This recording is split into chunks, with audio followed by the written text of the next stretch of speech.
a esta nova sesión plenaria. Vamos a comezar, como de costumbre, aprobando as sesións plenarias anteriores. Comezamos coa aprobación da ata de sesión anterior realizada en data 24 de abril de 2026. Se vos parece, pasamos directamente á votación.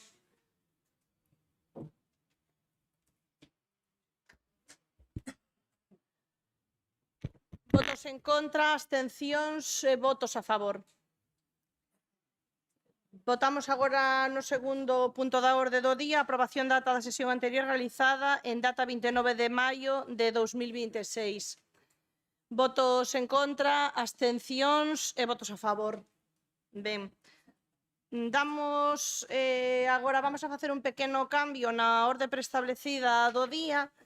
Vamos a convidar a representante da memoria histórica de Cangas que nos trae a moción que originalmente viña no último punto da orde do día, que era a moción do Grupo Municipal do BNG sobre o recoñecemento institucional das mulleres canguesas represaliadas, que verdadeiramente é unha moción que ven apadriñada, pero é, como vos decía, da memoria. Podes subir, sentas aquí e fas a exposición. Non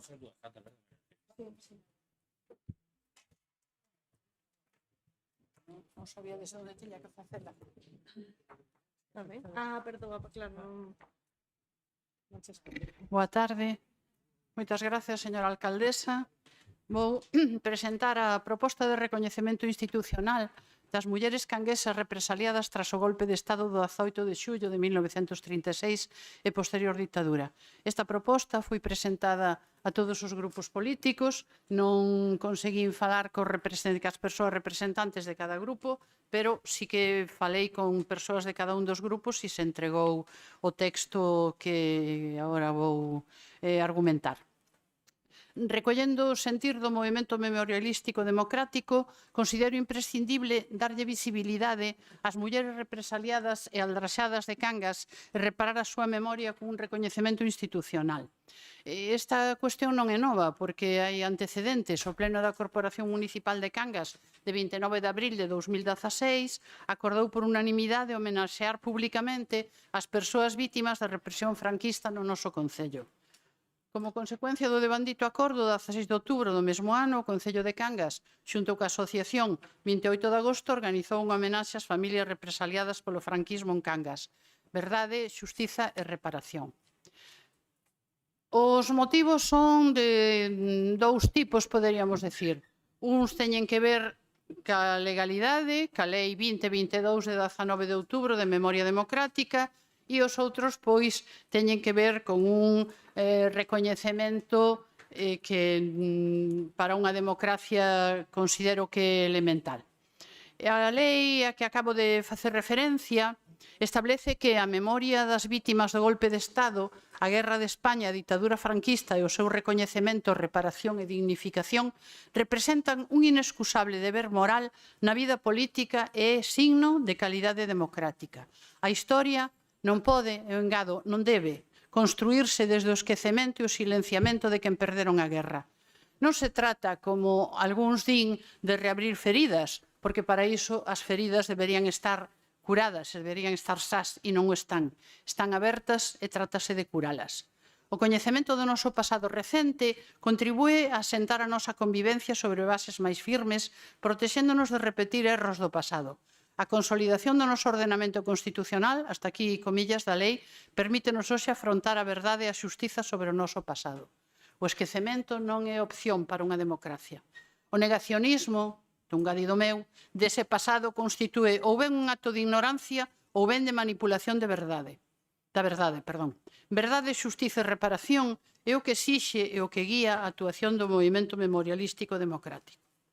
A lei considera víctima a toda persoa con independencia da súa nacionalidade que sufrise individual ou colectivamente dano físico, moral ou psicolóxico, danos patrimoniais ou menoscabo sustancial dos seus dereitos fundamentais, como consecuencia das accións, omisións, que constitúen violacións das normas internacionais de dereitos humanos e do dereito internacional humanitario durante o período que abarca o golpe de Estado de 18 de xullo de 36, a posterior guerra e a ditadura, incluindo o transcorrido ata a entrada en vigor da Constitución Española de 1978. Así mesmo, consideraránse vítimas as persoas que fosen cónxuxes da vítima ou persoa ligada por análoga relación de afectividade, os seus descendentes, os seus ascendentes e os seus colaterais ata o cuarto grau. Por que un recoñecemento específico das mulleres? Alguén podería dicir se houve ese recoñecemento ás familias de descendentes de xentes represaliadas, por que un recoñecemento específico das mulleres? Na propia lei nos contesta e di as administracións públicas adoptarán as medidas necesarias para reparar as formas especiais de represión ou violencia de calquera tipo sufrida polas mulleres como consecuencia da súa actividade pública, política, sindical ou intelectual durante a guerra e a ditadura ou como nais, compañeiras ou fillas de represaliados ou asasinados. A invisibilidade das mulleres aldraxadas, das mulleres represaliadas, ainda é unha historia por escribir, oculta e silenciada durante décadas. Rapadas, violadas, presas en condicións deplorables, paseadas, fusiladas, os seus bebés roubados, as súas fillas e fillos internados con elas sin que puidesen prestarlle consolo nin axuda, o que se denomina violencia vicaria, exiliadas, un exemplo paradigmático de crueldade, odio e misoxinia. Qual era o seu delicto? Seren familiares de rojos, afiliadas a sindicatos, seren republicanas, pero tamén tiveron que desenvolver imaginación e sacrificio para sacar adiante as familias, visitar e levar alimentos familiares presos, viúvas ou con maridos, fillos na cadea que eran o seu sustento, outras eran rapazas que quedaran desamparadas ou tiñan que alimentarse e sobrevivir elas e as súas nais represaliadas como podían. Por todo exposto, solicítase que esta proposta sexa estudada e debatida no presente pleno de 26 de xuño de 2026 do Concello de Cangas. Así mesmo, no caso de seren aceptada a presente proposta, solicítase que se tomen os seguintes acordos. 1. Establecer contacto coas persoas descendentes das mulleres vítimas da represión franquista mediante carta personalizada. E 2. Realizar un recoñecemento público das mulleres vítimas de aldraxes e represaliadas no Auditorio Municipal Xosé Manuel Pazos Varela o vindeiro 26 de novembro de 2026. Moitas grazas.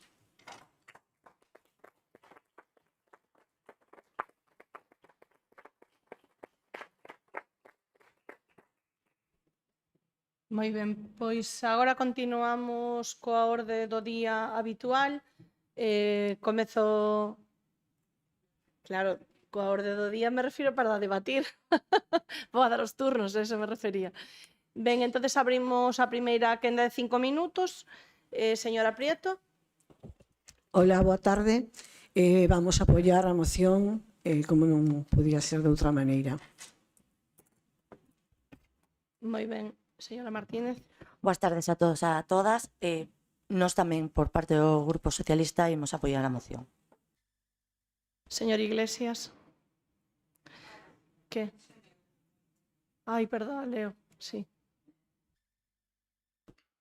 Ben, desde o BNG tamén obviamente imos votar a favor e darlle as grazas pola iniciativa á asociación e os parabéns polo labor encomiable, extraordinario que facedes durante todos estes anos, porque se non fose por vos non coñeceríamos tanto, non, sobre esta represión franquista e sobre todo o que tiveron que vivir as mulleres.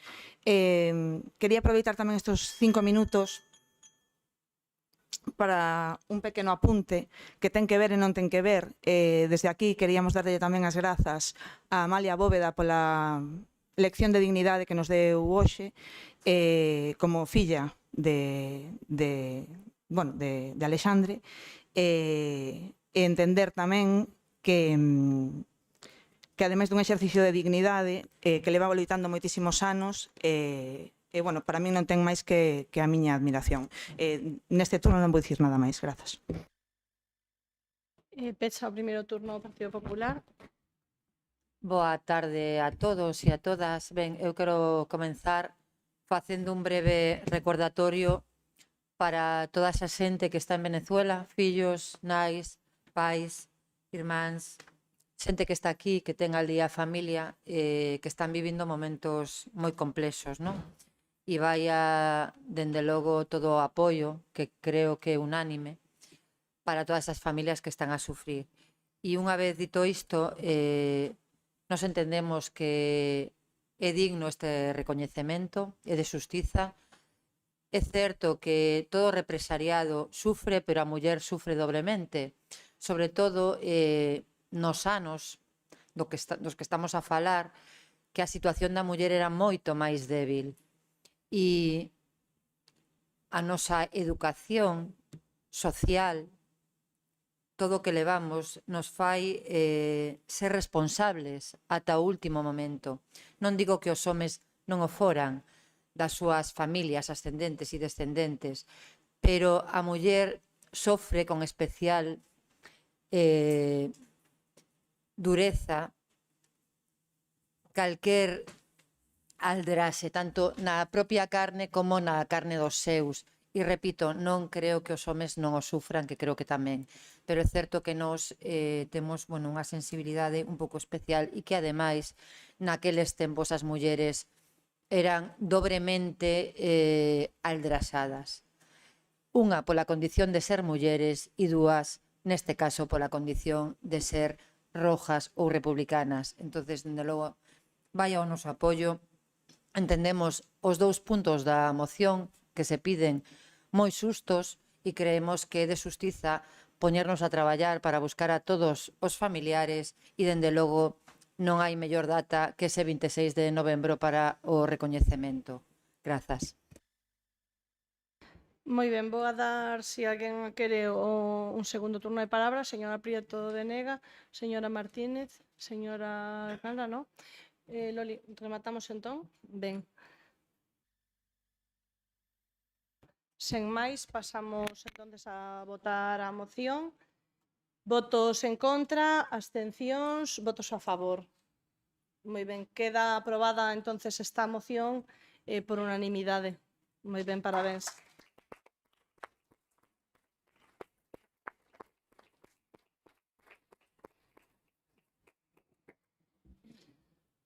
Volvemos entón agora sí coa orde preestablecida.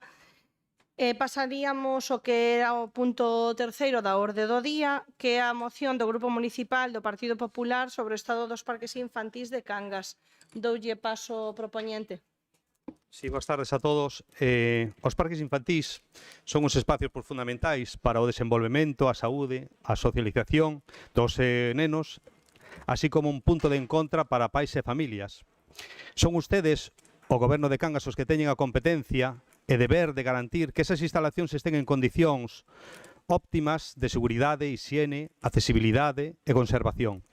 Ante o estado de abandono generalizado que este goberno ten Cangas, a realidade actual dos nosos parques infantís dista moito de ser adecuada, máis ben perigosa. Nestes últimos anos fíxose evidente o estado de abandono dos parques infantís do Concello de Cangas, convertindo estes espazos de xogo en deportes de risco para os nenos. Realizado un análise relevante dos parques infantís de Cangas, estes presentan postes degradados e descompostos, astillas de madeira á vista, valados rotos con tornillería á vista, cordas desgastadas cos alames á vista, saltarinas cono, pavimentos de caucho con buratos e losetas levantadas, ervas de case 80 centímetros, suciedad, sendo un claro risco para usuarios e acompañantes. Este deterioro por falta de mantemento non é só un problema estético, senón un risco, un perigo para os nenos e acompañantes, e cumprindo toda a normativa europea de seguridade en materia de xogo ao respecto. Ante o estado de abandono dos nosos parques infantís, así como o malestar con numerosas e reiteradas queixas e denuncias das familias e asociacións sen recibir resposta do Goberno de Cangas, por todo isto traemos as seguintes propostas de acordo pleno. Primeiro, instar ao Goberno de Cangas a realizar un informe técnico urxente elaborado por técnicos municipais e policía do estado de todos os parques infantís do Concello de Cangas. Segundo, instar o Goberno de Cangas a que se adopten as medidas de seguridade e urxencia sobre aqueles elementos de xogo que presenten perigros para os nenos e acompañantes, atendendo o informe técnico-policía anterior. Terceiro, instar o Goberno de Cangas a proceder á reparación inmediata dos elementos de xogo dañados ou que non cumplan coa normativa de seguridade. E cuarto e último punto, instar o Goberno de Cangas a diseñar un plan de mantemento de todos os parques infantís do Concello. Ben, grazas pola súa exposición. Abrimos entón a primeira quenda de 5 minutos. Señora Prieto. Señora Martínez. Hola, boas tardes a todos e a todas. Bueno, decirlle ao concelleiro que sí que é certo que hai moitos parques que quedan por reparar, pero tamén recordarlle os parques que xa se arranxaron. Vou citar algúns deles. O Parque da Biblioteca de Coiro, o Parque do Palomar, o Parque dos Quei, o Parque dos Ardis de Andrea, o Parque da Garita. E como vostedes din que non se arranxan ou falan de que non se arranxan as pezas dos parques, truxen o que se lle enviaba o persoal para que o arranxaran o día que se lle enviaba, que neste caso, por exemplo, como poden ver aquí, o 19 do 12 do 25, e como poden ver aquí, este o 23 do 12 do 25. Igual que este, teño múltiples aparatos que é certo que se rompen, se estragan por uso e que, como moito, tardan 5, 10 ou 15 días, dependendo do tipo de peza, o que tarden en repararse. Con respecto ao tema de desbroce, todos os parques están desbrozados. Socotelo, Vázquez Pintor. Pode quedar algún, evidentemente, porque ao persoal que temos para as parroquias e o persoal que tamén utilizamos para desbrozar cando van a actos e a outros sitios, que o persoal que temos o que temos agora mesmo. Pero tamén, por unha parte, de dicir que estou tremendamente contenta de que traian esta moción, porque iso quere decir que no próximo mes, cando traíamos os remanentes, donde van a ir os parques de Castrillón, Espiñeira, Andalucía, Cima de Vila, Ío, Aldán, Herbello, Estación, vanos a apoiar. Polo de agora, nada máis. Señor Iglesias. Boa tarde a todos e a todas. Nada que engadir respecto ao que dixo a concelleira responsable da área, así que voume limitar como voceiro do BNG a indicar que vamos a votar a favor da súa moción. Gracias. Ben, pecha o propoñente. Si, facer unha pequena apuntación antes. As fotos que enseñou a señora Martínez corresponden a ranxos do ano 2025, por creo que a escoitei. Estamos en xuño do 2026. Dixo antes do ano 2025. Señora Martínez, ter unha memoria posvalorada non arranxa por si só un columpio. Un proxecto sin data de inicio fin non é un proxecto, é unha excusa. En que día empezan eses traballos? Que día empezan eses traballos? Levan anunciando o mesmo plan de arranxos dende o inicio do mandato. Debe estar obsoleto, seguro que está obsoleto, os expedientes e os seus papéis non sustitúen a realidade física deses parques infantís. Mentre ustedes amontonan e coleccionan eses papéis sen executar, os nenos de Cangas xogan entre astillas, tornillos, óxidos, chan de caucho levantado, e a súa inacción non frena o risco de perigros para eses nenos. Según a explicación da señora Martínez, como teñen un tercio dos parques arranxados, a seguridade dos nenos é un concepto relativo, onde Cangas ten parques con diferentes niveis de risco. Ou todos os parques son seguros ou o propio plan de mantemento é un verdadeiro peligro. Esta é a realidade dos parques infantís de Cangas feito dende un análisis relevante e inteligencia prospectiva. Mire, estes son o parque infantil de Vázquez Pintor. Postes de xogos e balados podridos e con astillas. Parque infantil Plaza Andalucía, desmantelado e sen aparatos.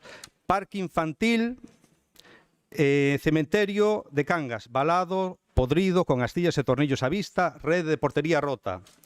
Este ven sendo parque infantil da estación de autobuses, postes e xogos valados, podridos e con astillas, xogos rotos, losetas de seguridade levantadas en mal estado.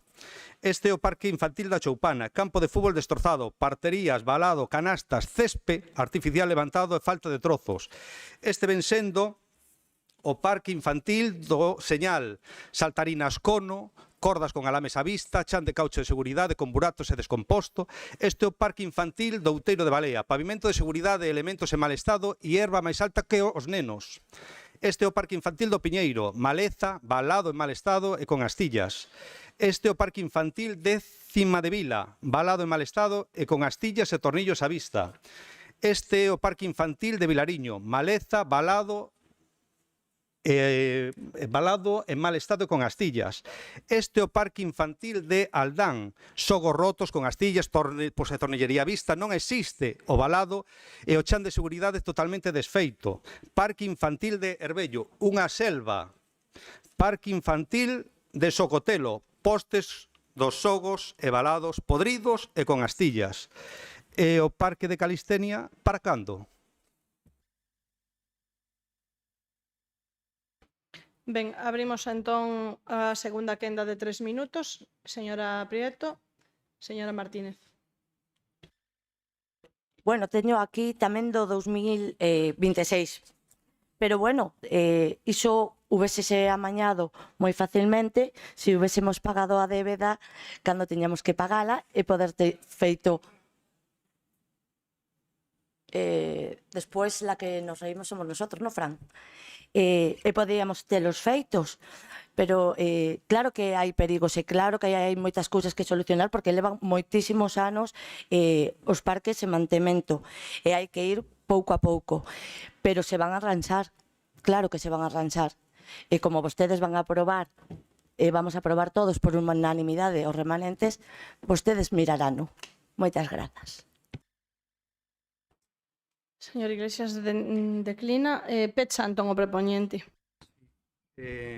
Ensinados antes os papéis e máis as afirmacións da señora Martínez, ao parecer non é un problema de tempo ou de proxectos, debe de ser un problema de prioridades políticas. Se a seguridade dos nenos fora unha prioridade para este goberno, seguro que se estarían executados. A seguridade dos nenos non vive de anuncios. Ir a un parque infantil hoxe a Cangas é unha proba irrefutable dunha xestión fracasada. O inicio desta legislatura había un presuposto de 16 millóns de euros, dende fai 2 anos teñen 19,5 millóns, 3 millóns de euros máis, onde meten os cartos? Dinlle os veciños que non hai cartos para o mantemento dos parques infantiles. Ao final vai a ser verdade aquela famosa frase do profeta e jollero que ser socialista é ter moi pouco e estar disposto a dar moito. O problema é que en Cangas os que teñen moi pouco e dano todo son os nenos que xogan neses parques infantís. Ben podía mirar un pouco para a seguridade dos nenos e arranxar eses parques infantís. Se resumen, a falta de mantemento roza a neglixencia. Os nenos de Cangas merecen xogar sen perigro e as familias merecen respostas concretas hoxe. Non promesas baleiras para o próximo ano, como estaban apuntando dende o goberno. Aprobar esta moción e posteriormente cumplila é o primer paso obligatorio para solucionar este problema. Non miren para outro lado e traballen. Ben, voulle dar unha pequena réplica ao señor Soliño. Simplemente quería decirlle que si ten vostede dúbidas de onde se gasta o diñeiro, pois ten vostede a disposición a conta xeral. E se ten máis dúbidas despois de vela, pode incluso preguntar aos técnicos municipais. E a respecto das prioridades, efectivamente, un pode ter moitas prioridades, como pode ser, por exemplo, o saneamento, e non ter os recursos económicos suficientes para poder leválo a cabo. E é por poñer un exemplo que todos coñecemos e a máis viu innumerable cantidade de veces a este pleno, non?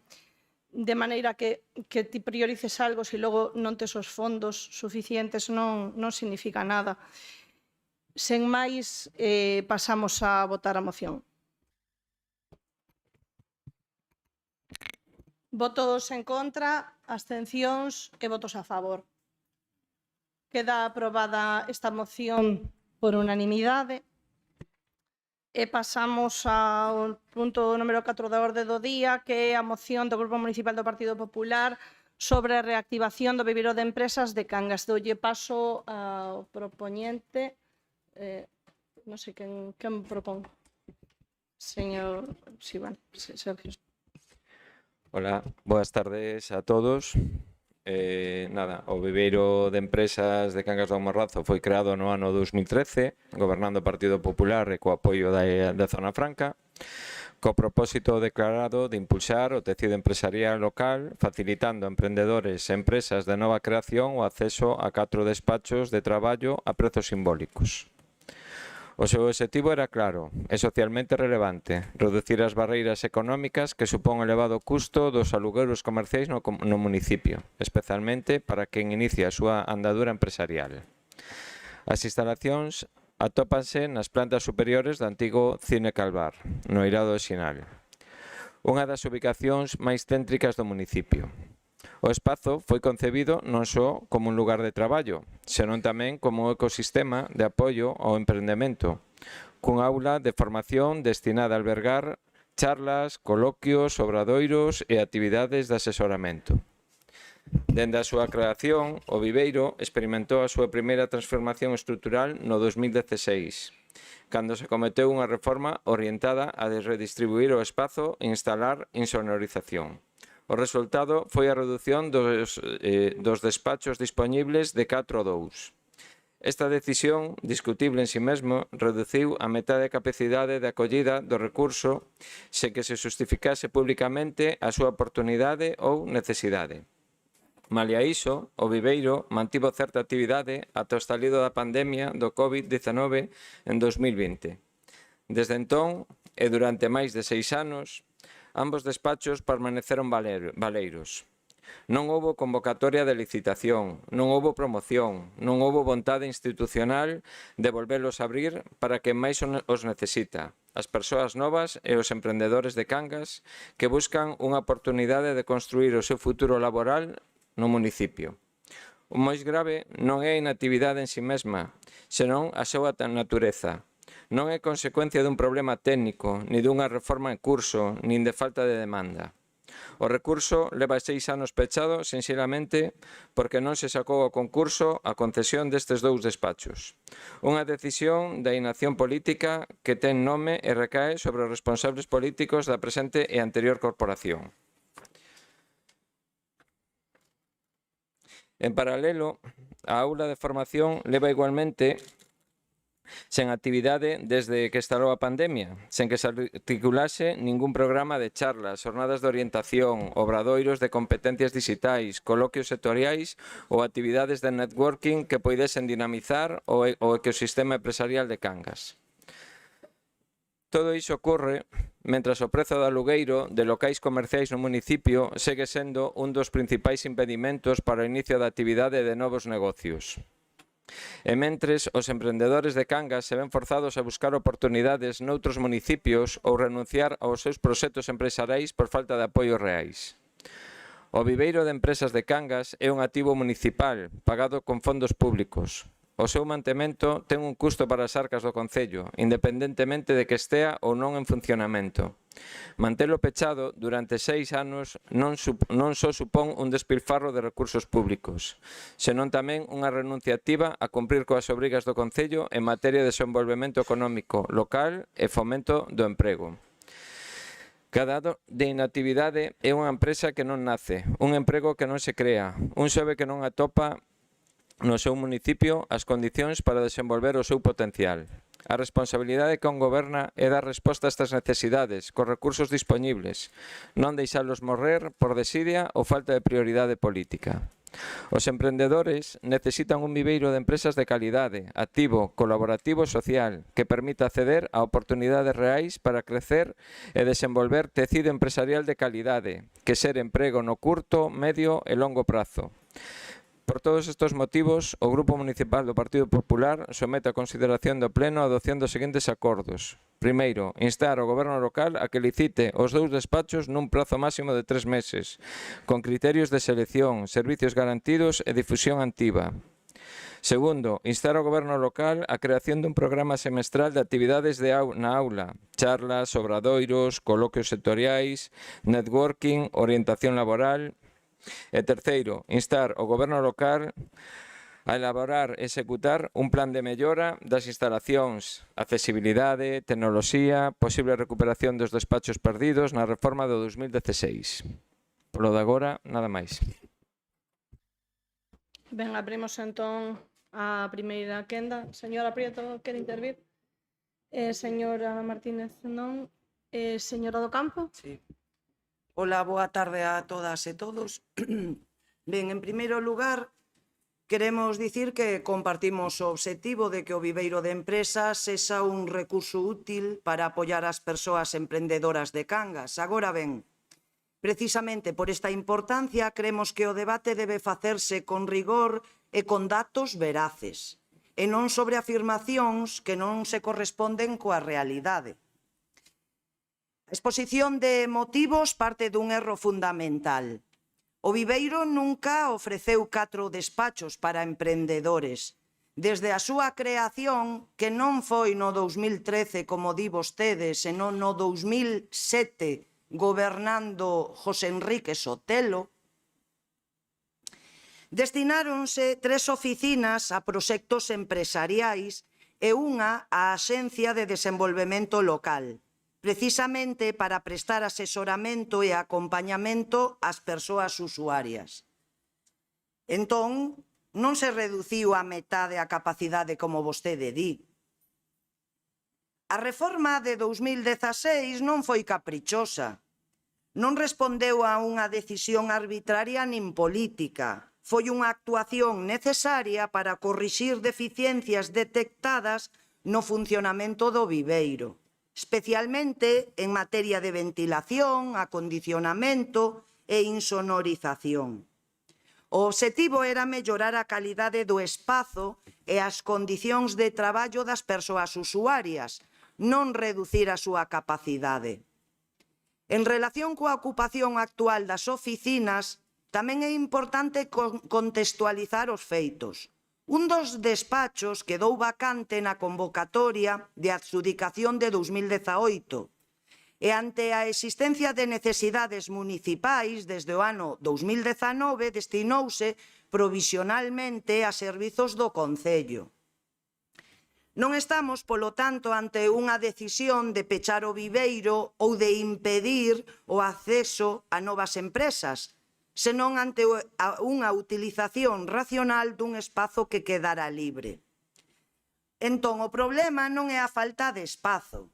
Se en toda a historia había 3 oficinas e normalmente se ocuparon 2, entón o problema non é a falta de capacidade.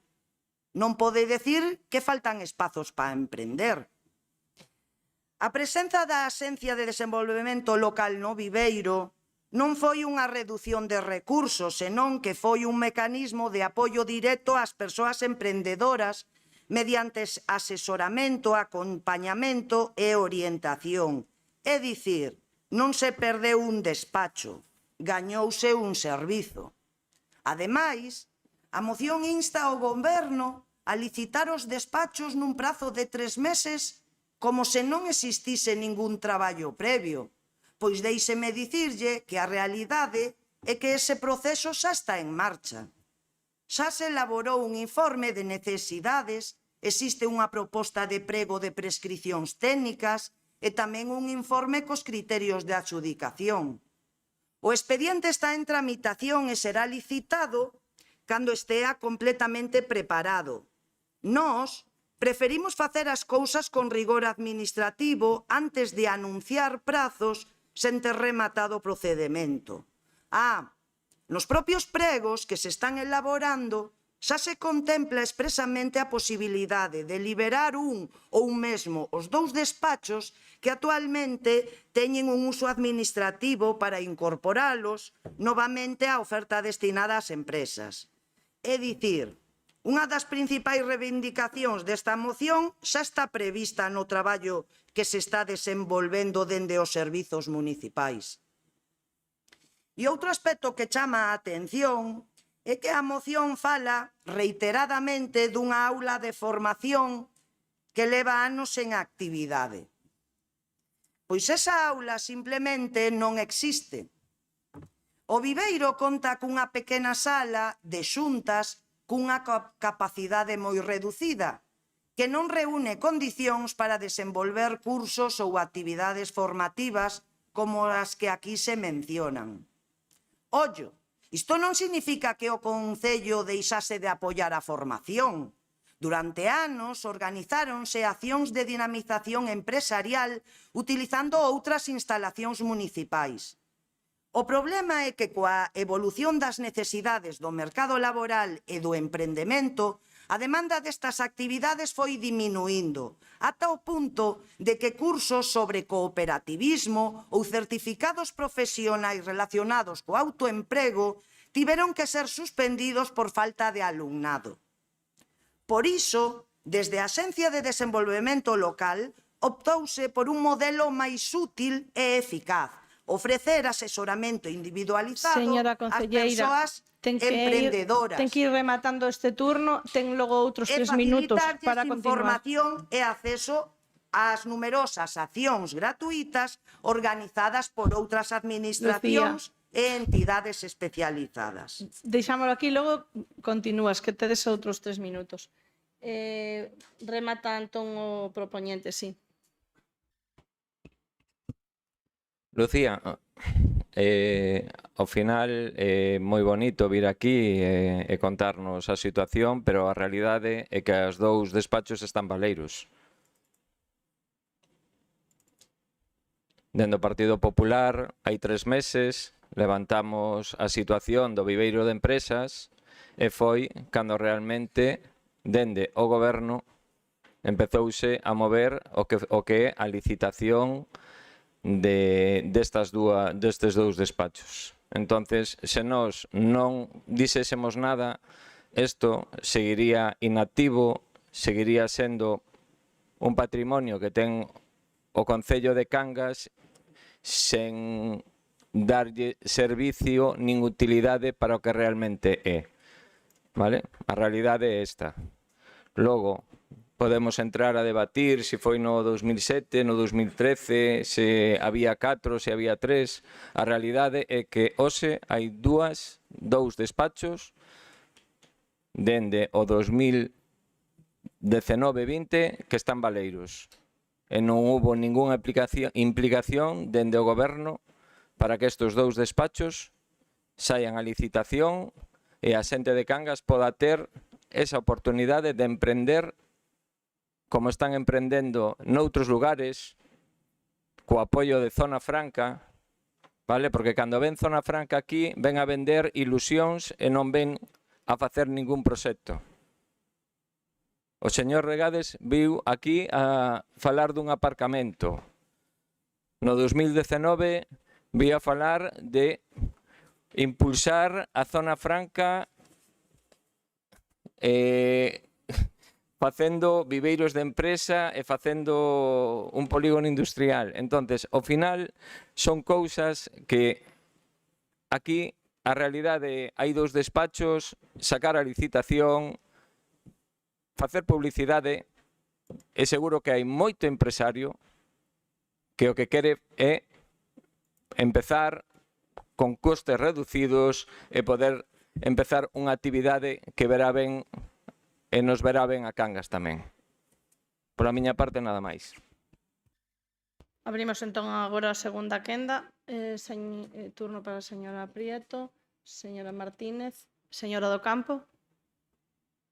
Ben, eu simplemente quero rematar dicindo que é certo que o viveiro necesita reactivarse, pero tamén é certo que non podemos analizar a realidade de 2026 cos mesmos parámetros de 2013, que nestes anos mudou profundamente a maneira de emprender, que cada vez hai máis proxectos digitais, máis teletraballo, máis profesionais autónomos que non precisan un despacho permanente, máis modelos de coworking e de traballo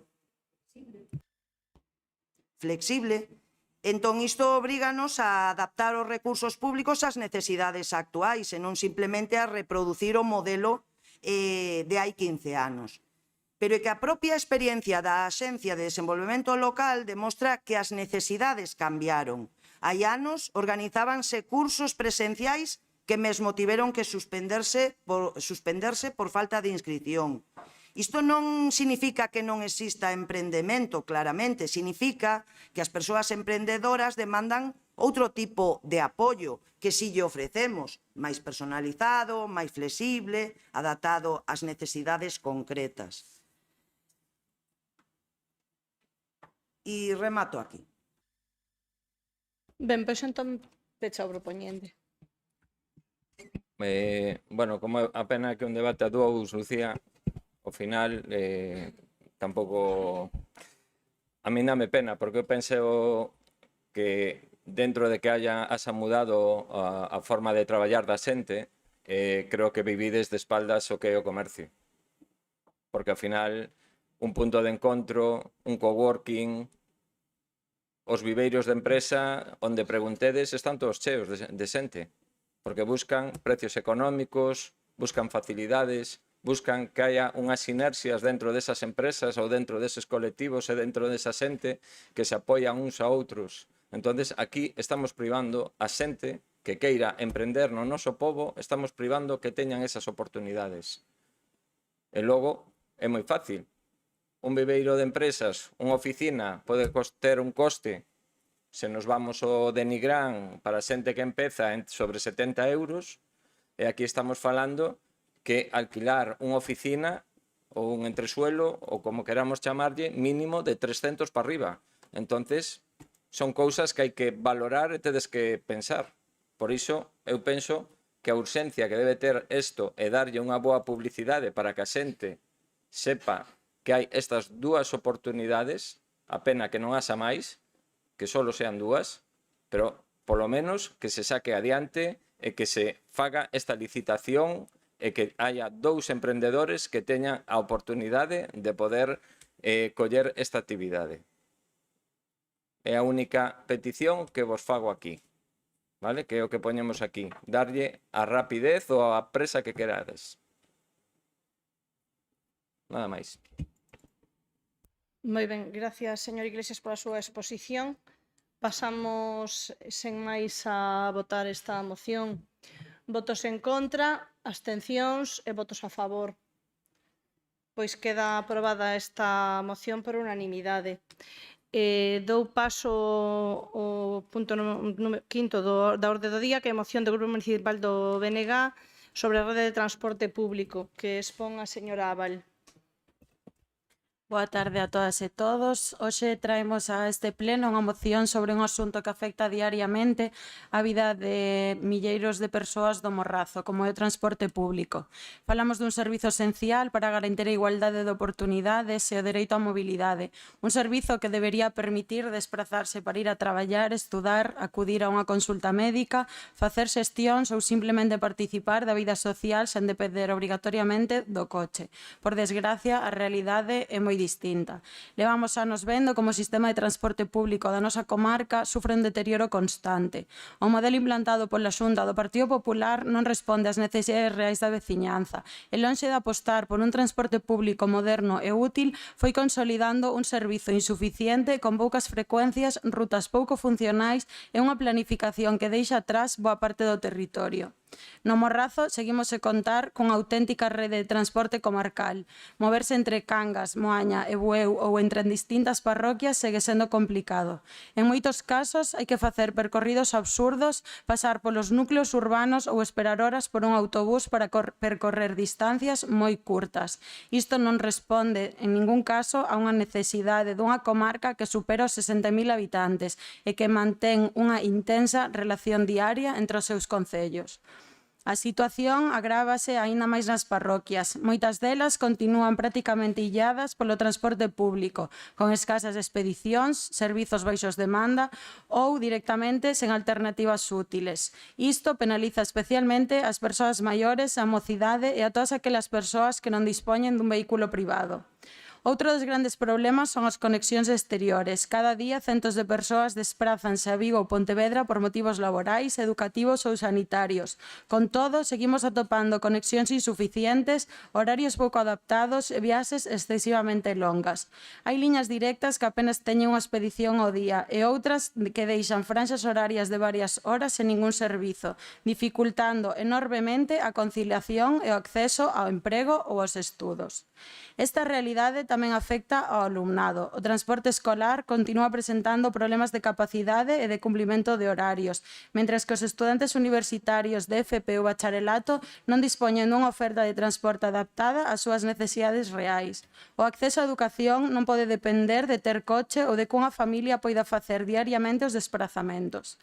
Tampouco existe unha resposta para outras necesidades da comarca. Non se conta cun noitebús que permita desprazamentos seguros da mocidade, non hai servizo específico para reforzar a mobilidade cara ás praias durante o verán, nin liñas pensadas para facilitar os desprazamentos laborais internos.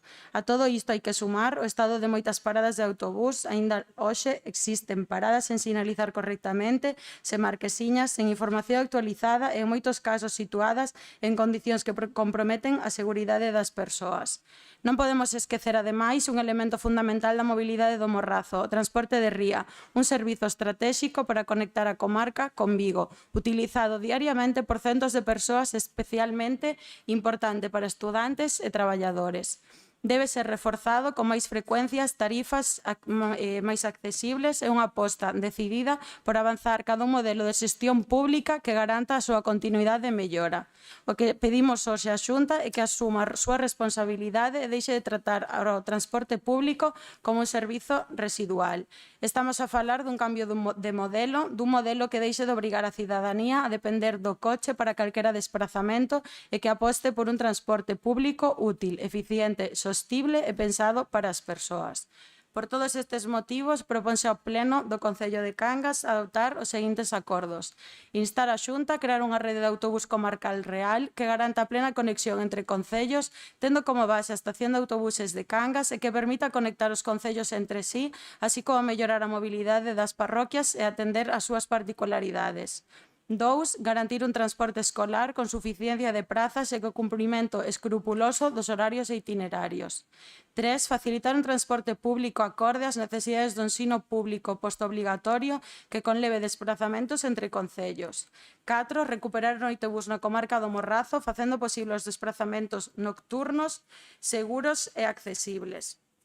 5. Mellorar as conexións externas da comarca, garantindo as conexións con Vigo e Pontevedra, creando liñas específicas para os traballadores, mellorando as conexións cos campus universitarios e centros de FP e creación de liñas directas aos hospitais do Cunqueiro, Meixoeiro e Montecelo. 6. Sinalizar e acondicionar a totalidade de paradas de autobús, garantindo a seguridade e accesibilidade dos usuarios e dotar as paradas de información actualizada de rutas e horarios. E 7. Mellorar o transporte de ría, recuperando o servizo para unha xestión pública e investindo nas estacións marítimas, tanto no que ten que ver coa propia infraestrutura como nos servizos que se prestan. Dar traslado do presente acordo á Xunta de Galiza e aos grupos con representación no Parlamento Galego da presente moción, expoñendo a actual situación do servizo de transporte no Morrazo. Grazas. Ben, abrimos agora entón a primeira quenda de 5 minutos. Señora Prieto, señora Martínez. Non sei quen vai a defender. Señor Millán. Boas noites a todas e a todos. Bueno, unha moción con moito contido, moi extensa, pero parte de unha cuestión que nos vai a forzar a solicitar a súa retirada nesta sesión plenaria e que se incorpore a unha asamblea da mancomunidade, porque se está tratando dun tema mancomunado. Todo e cada un dos puntos estamos falando de servicios mancomunados. Empecemos polo punto 1, fala da conexión de Cangas con outros municipios, conectar con os concellos entre sí. O punto 2, as prazas suficientes. O punto 3, o transporte público e o desprazamento entre concellos para as persoas que acceden aos distintos centros de estudio. Recuperar o noitebús no Morrazo. a conexión na comarca, conexións con Vigo en Pontevedra. O sexto, sinalizar as paradas de autobús garantindo a seguridade e accesibilidade dos usuarios. Mellorar o transporte recuperando a xestión. É dicir, todos e cada un dos puntos entra en unha cuestión comarcal. Hai unha administración comarcal da cal formamos parte e, lóxicamente, sería un tema idóneo a debatir.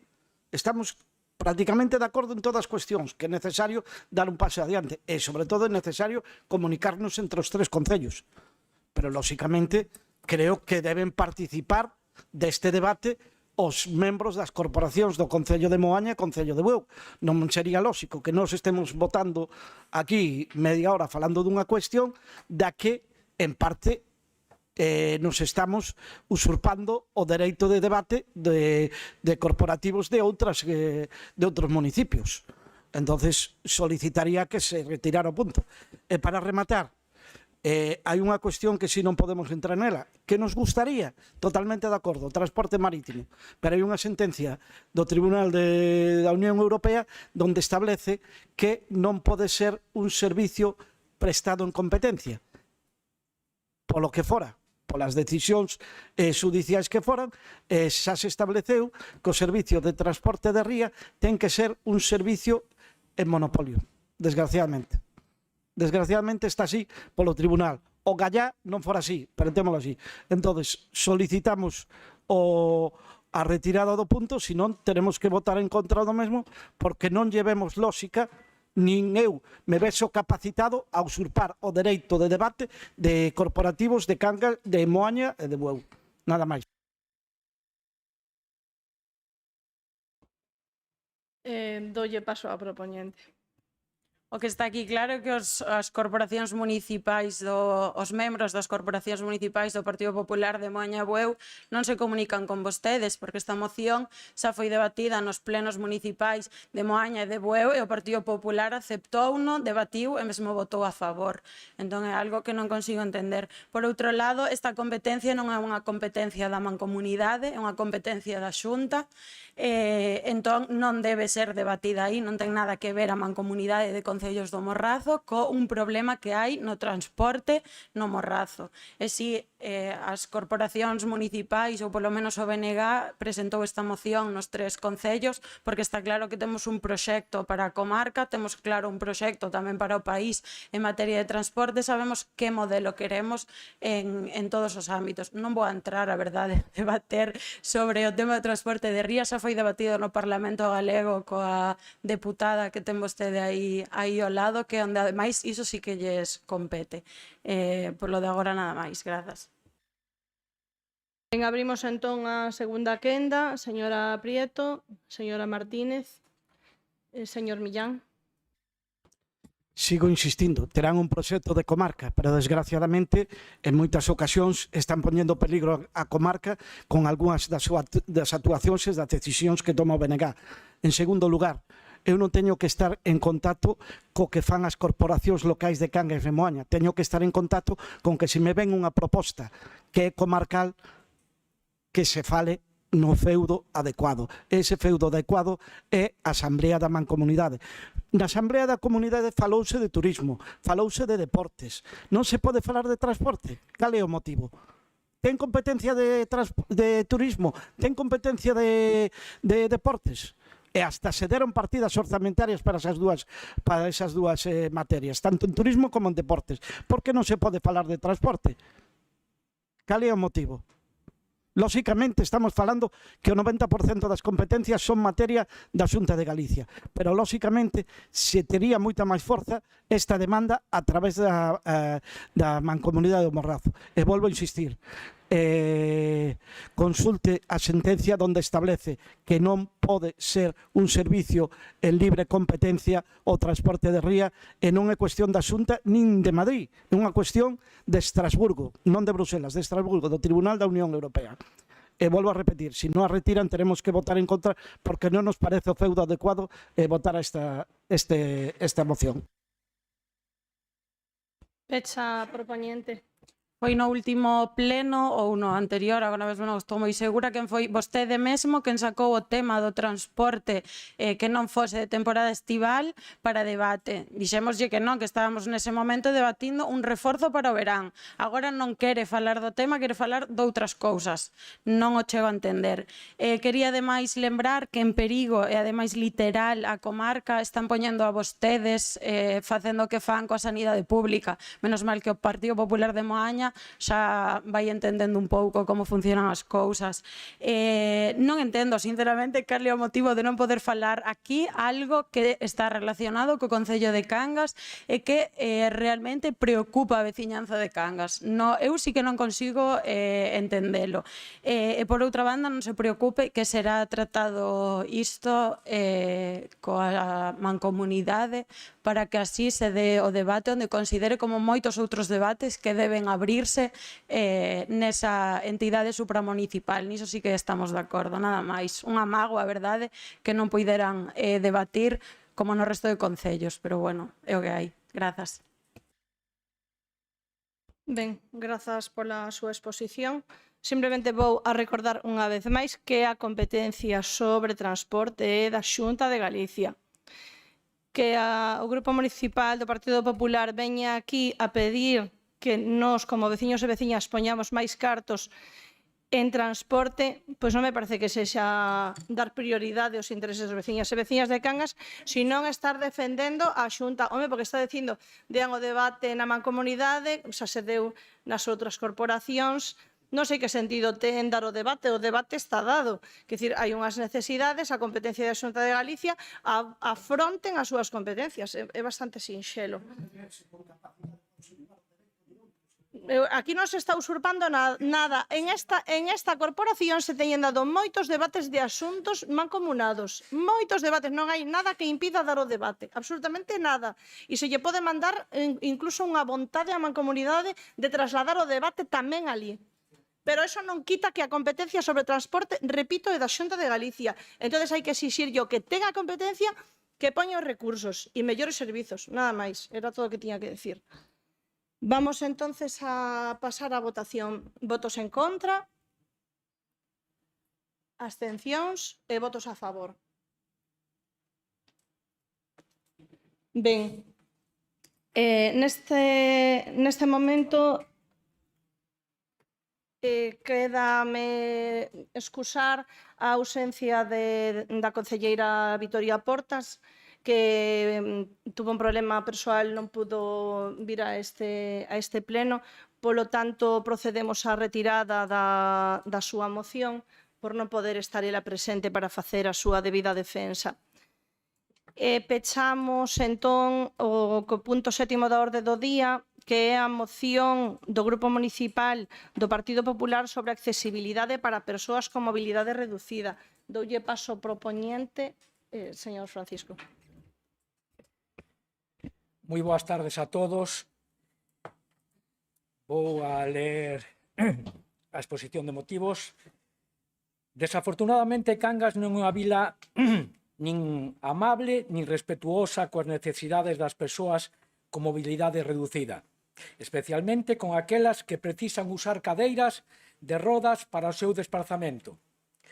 Centrarémonos únicamente nas zonas máis céntricas do concello, sin olvidarnos do rural tamén, efectivamente, que deben cumprir coas estándares de accesibilidade universal, garantindo un tránsito seguro e cómodo para todo tipo de persoas, pero especialmente para aquelas cuya mobilidade está limitada por causas físicas, discapacidades sensoriais, discapacidades cognitivas ou intelectuais, tamén discapacidades por razón de idade avanzada, sexan permanentes ou temporais.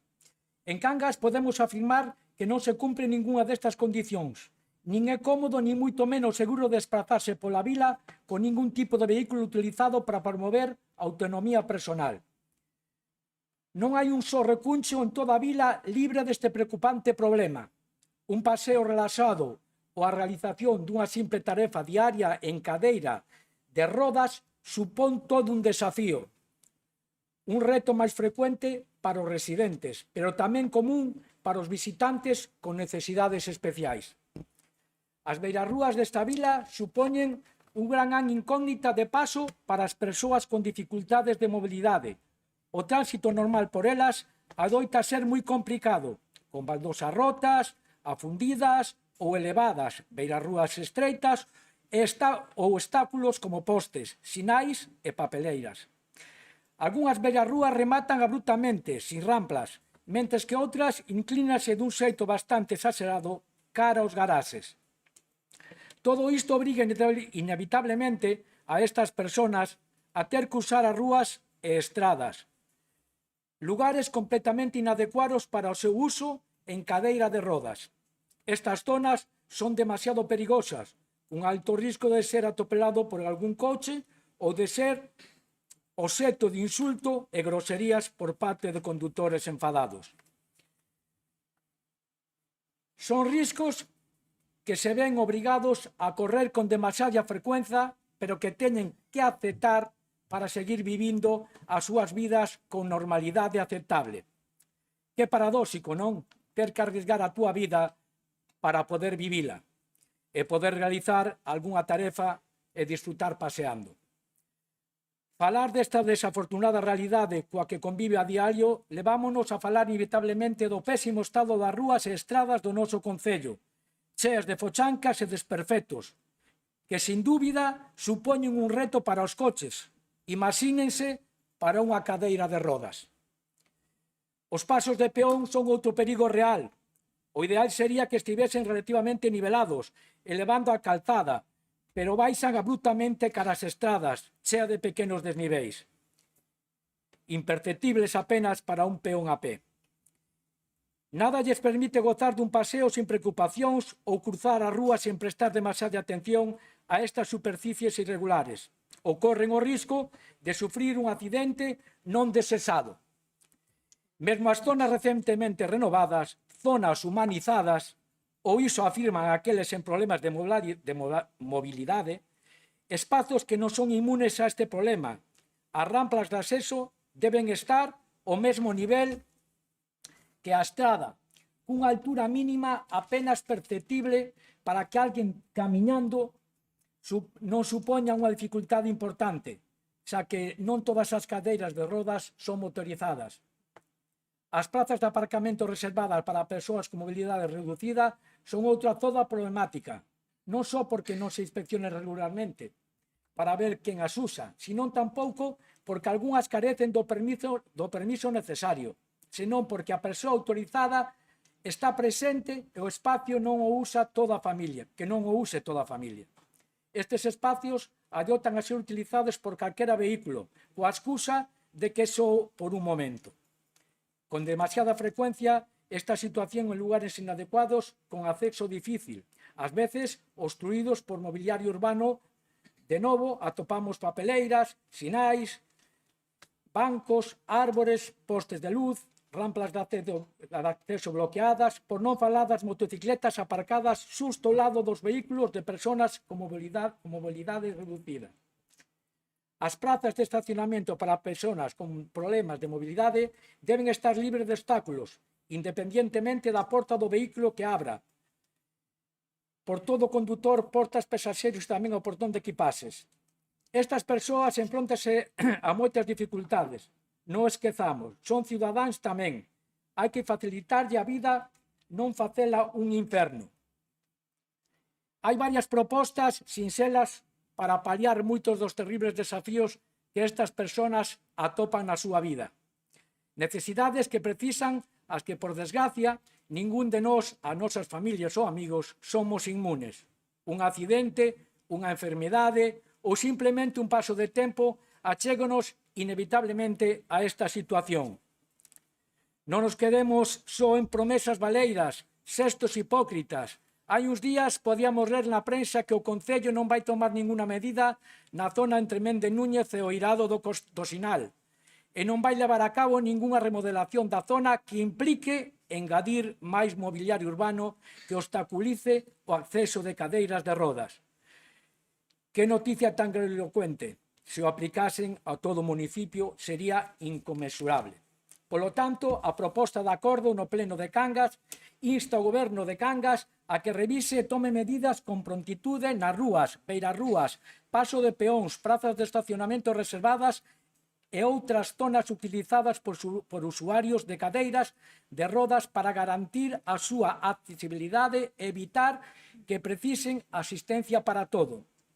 Segundo, o Pleno do Concello insta ao Goberno de Cangas que resolva de forma planificada a corrección das deficiencias existentes e a retirada dos elementos que sexan un obstáculo para eliminar as trabas que teñen as persoas con mobilidade reducida respecto da súa accesibilidade nos espacios públicos do municipio.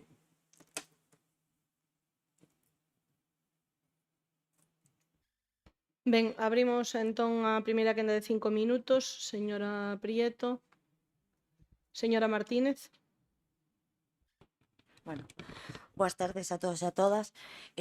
Señor Soliño, creo que estamos totalmente de acordo que moitas veces necesitamos ter algún coñecido ou algunha persoa que nos indique os problemas que hai para darnos conta das dificultades que teñen, non? Sí que é certo que aquí viñeron bastantes persoas porque, bueno, pois pola sensibilidade das cadeiras de rodas, pois para baixar as rampas, como se fixo fai pouco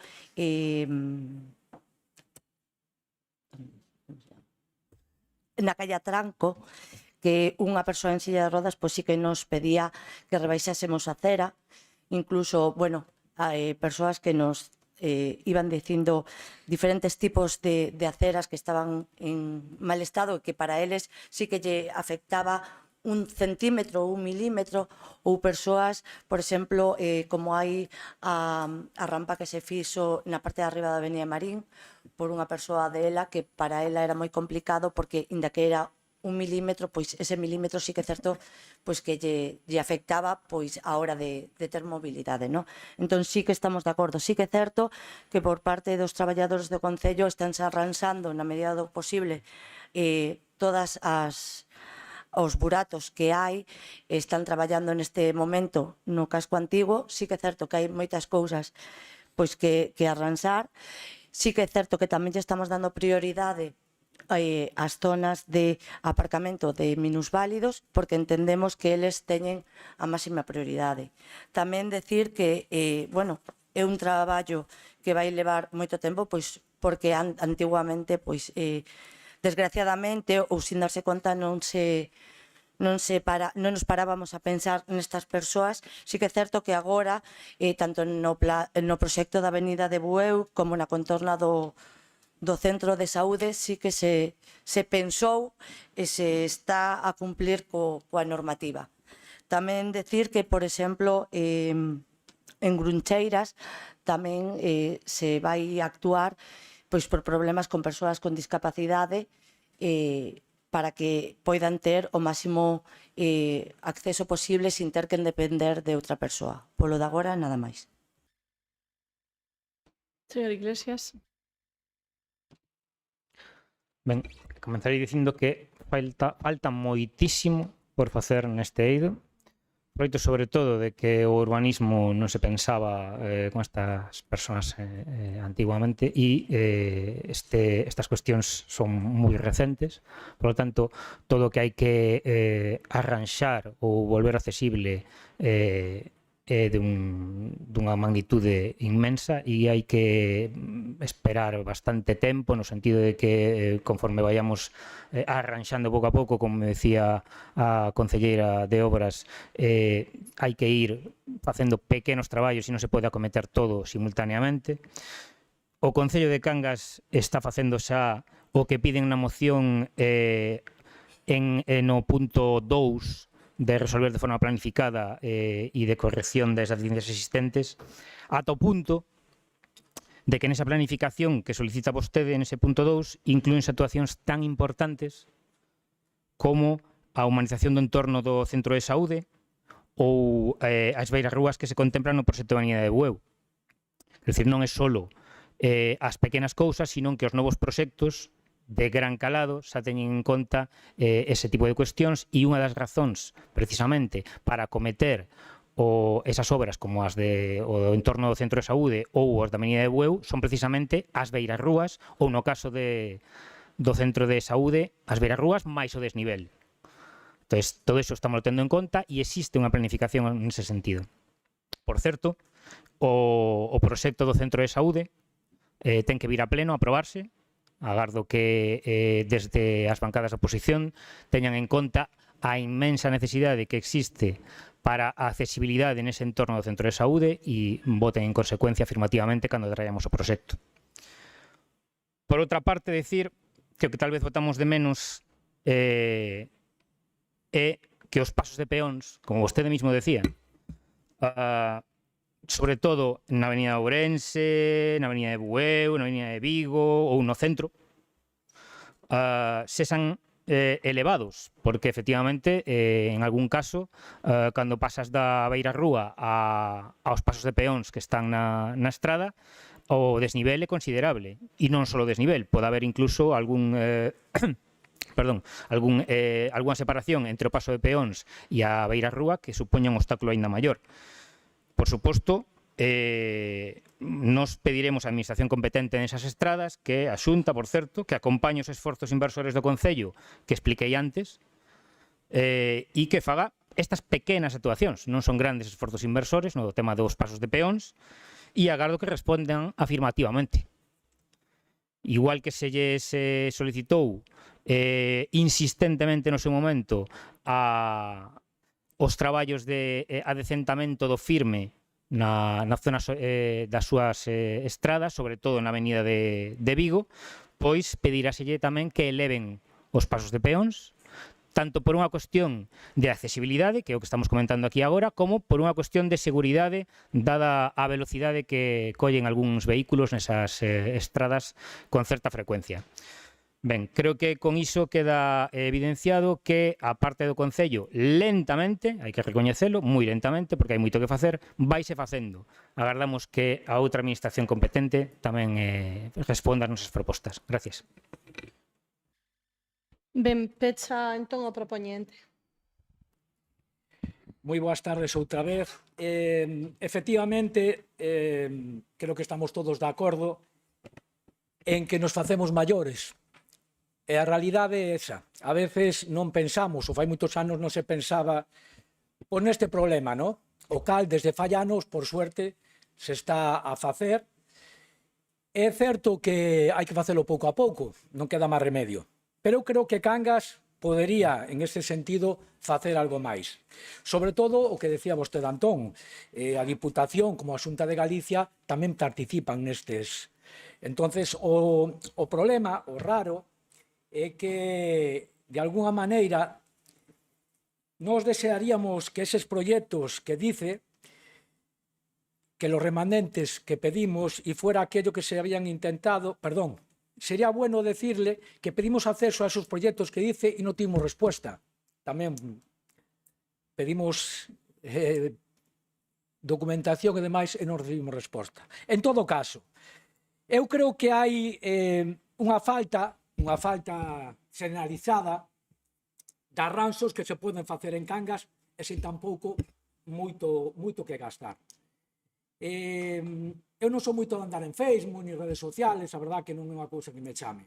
Pero outro día, falando das fochancas, porque efectivamente se empezaron a tapar, eu me gustaría, se algún concejal, vostede, señora Sagrario, se pode, que pase por algunha zona, porque algunha zona non quedou nada ben, e despois, para non cambiar de tema, pero tamén unha cousa, hai sitios, eu comento sempre, que xa non vale un simple tapón, hai que asfaltar, non queda máis remedio. En todo caso, vou a poñer varios exemplos. Me gustaría dar este exemplo daqui, da Avenida de Marín, da entrada, con todo ese pau que hai aí no medio, o edificio novo que se fixo. Habría que intentar quitar esa esquina, habrá que intentar logralo, porque xa levamos aí tempo co tema ese. Hai ali diante do Jucamar, mismo na outra acera onde está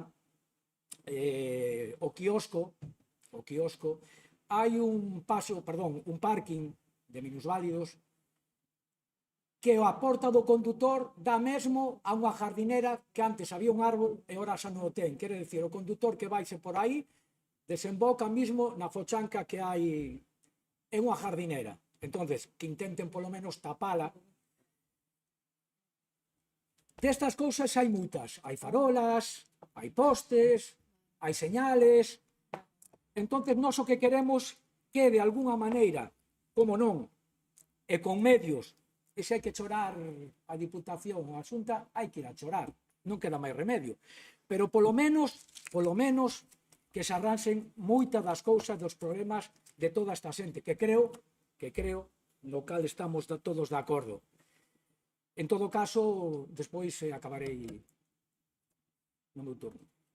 Moi ben, pois pechamos esta quenda de 5 minutos, vamos coa segunda de 3 minutos, señora Prieto, señora Martínez. Señor Iglesias. Ben, respondendo ao que dicía vostede de que non tiveron acceso aos proxectos, o proxecto Avenida de Bueu presentouse públicamente e creo que está disponible, de memoria non me sei o número do expediente, pero se pedían acceso ao expediente debería estar perfectamente disponible. En canto ao proxecto do entorno do centro de saúde, é o que se presenta o plan extra da Deputación, por iso comentei que viría a pleno para a súa aprobación, e evidentemente tamén debería estar accesible, xa foi presentado.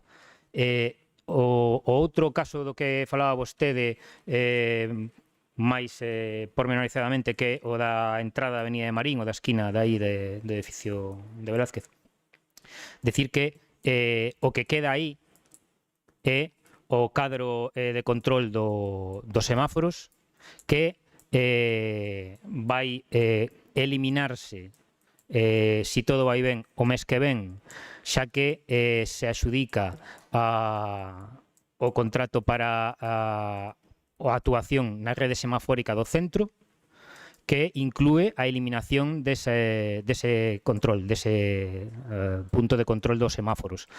O único que quedaría, aparte do tema dos semáforos, sería a sinal de dirección para o centro de saúde, que evidentemente haberá que reubicar de alguma maneira para que non constitúa un obstáculo.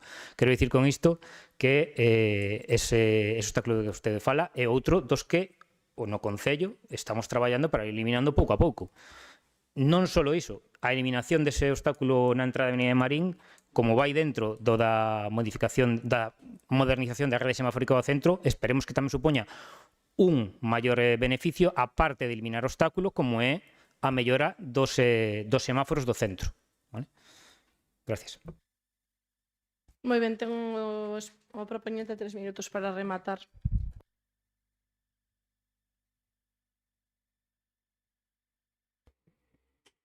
Bueno, pois para rematar, hai que decir tamén, antes se me olvidaba, como todos somos moi bons, pero ao final, pois, cada un aparca onde quere, pois todos somos moi cívicos e aparcamos en parkings, me refiero en plazas de aparcamento, que non son para nós, senón para persoas, o que comentaba antes, é un momento.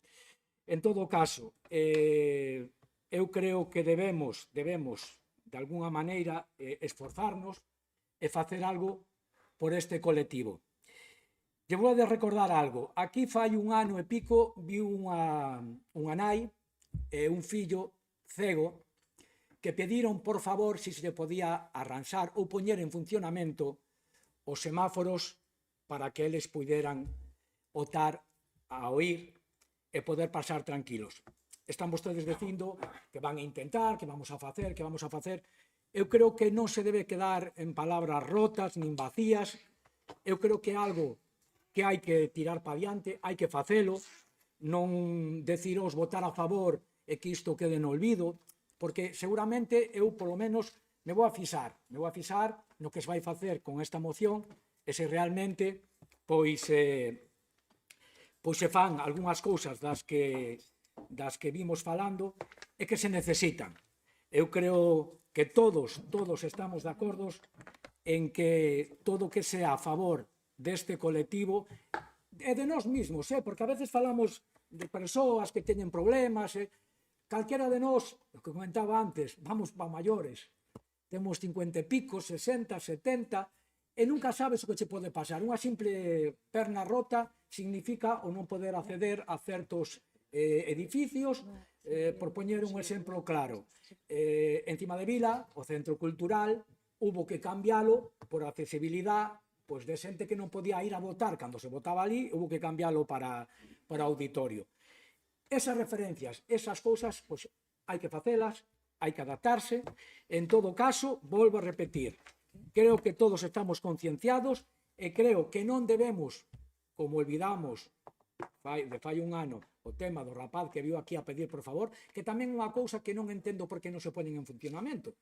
Me gustaría tamén, despois me fago unha pregunta, pregunto por que non están en funcionamento este tipo de semáforos, que creo que están preparados para iso, para os sonidos, pero non se leva a cabo.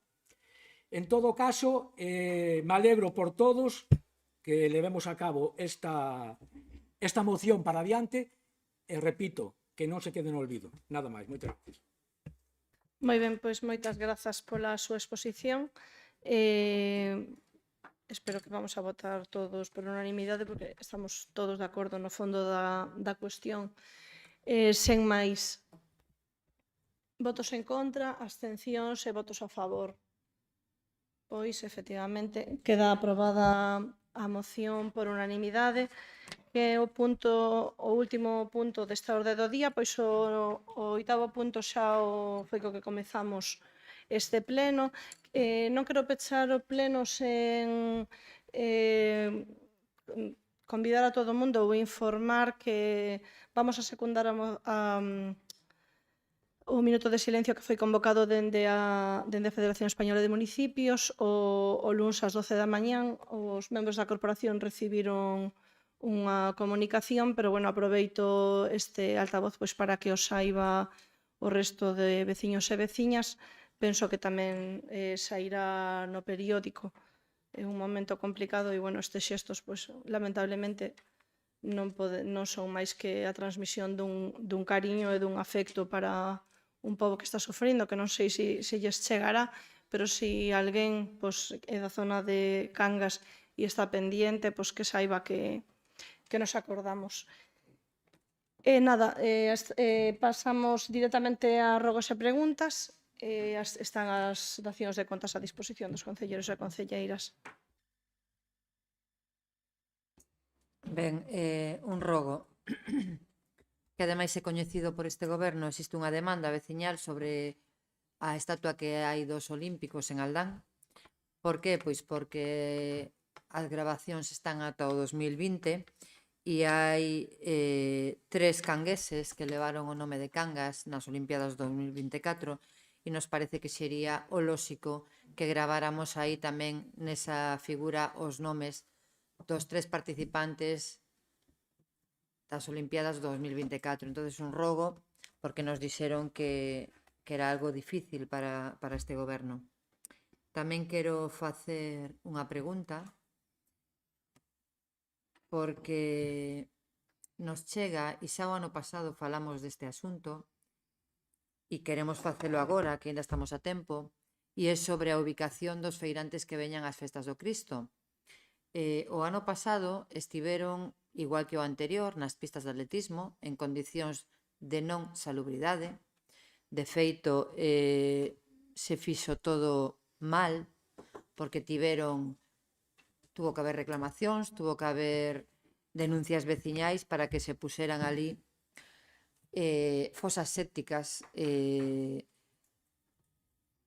aínda así había vertidos, cheiraba mal, a situación foi bastante descontrolada.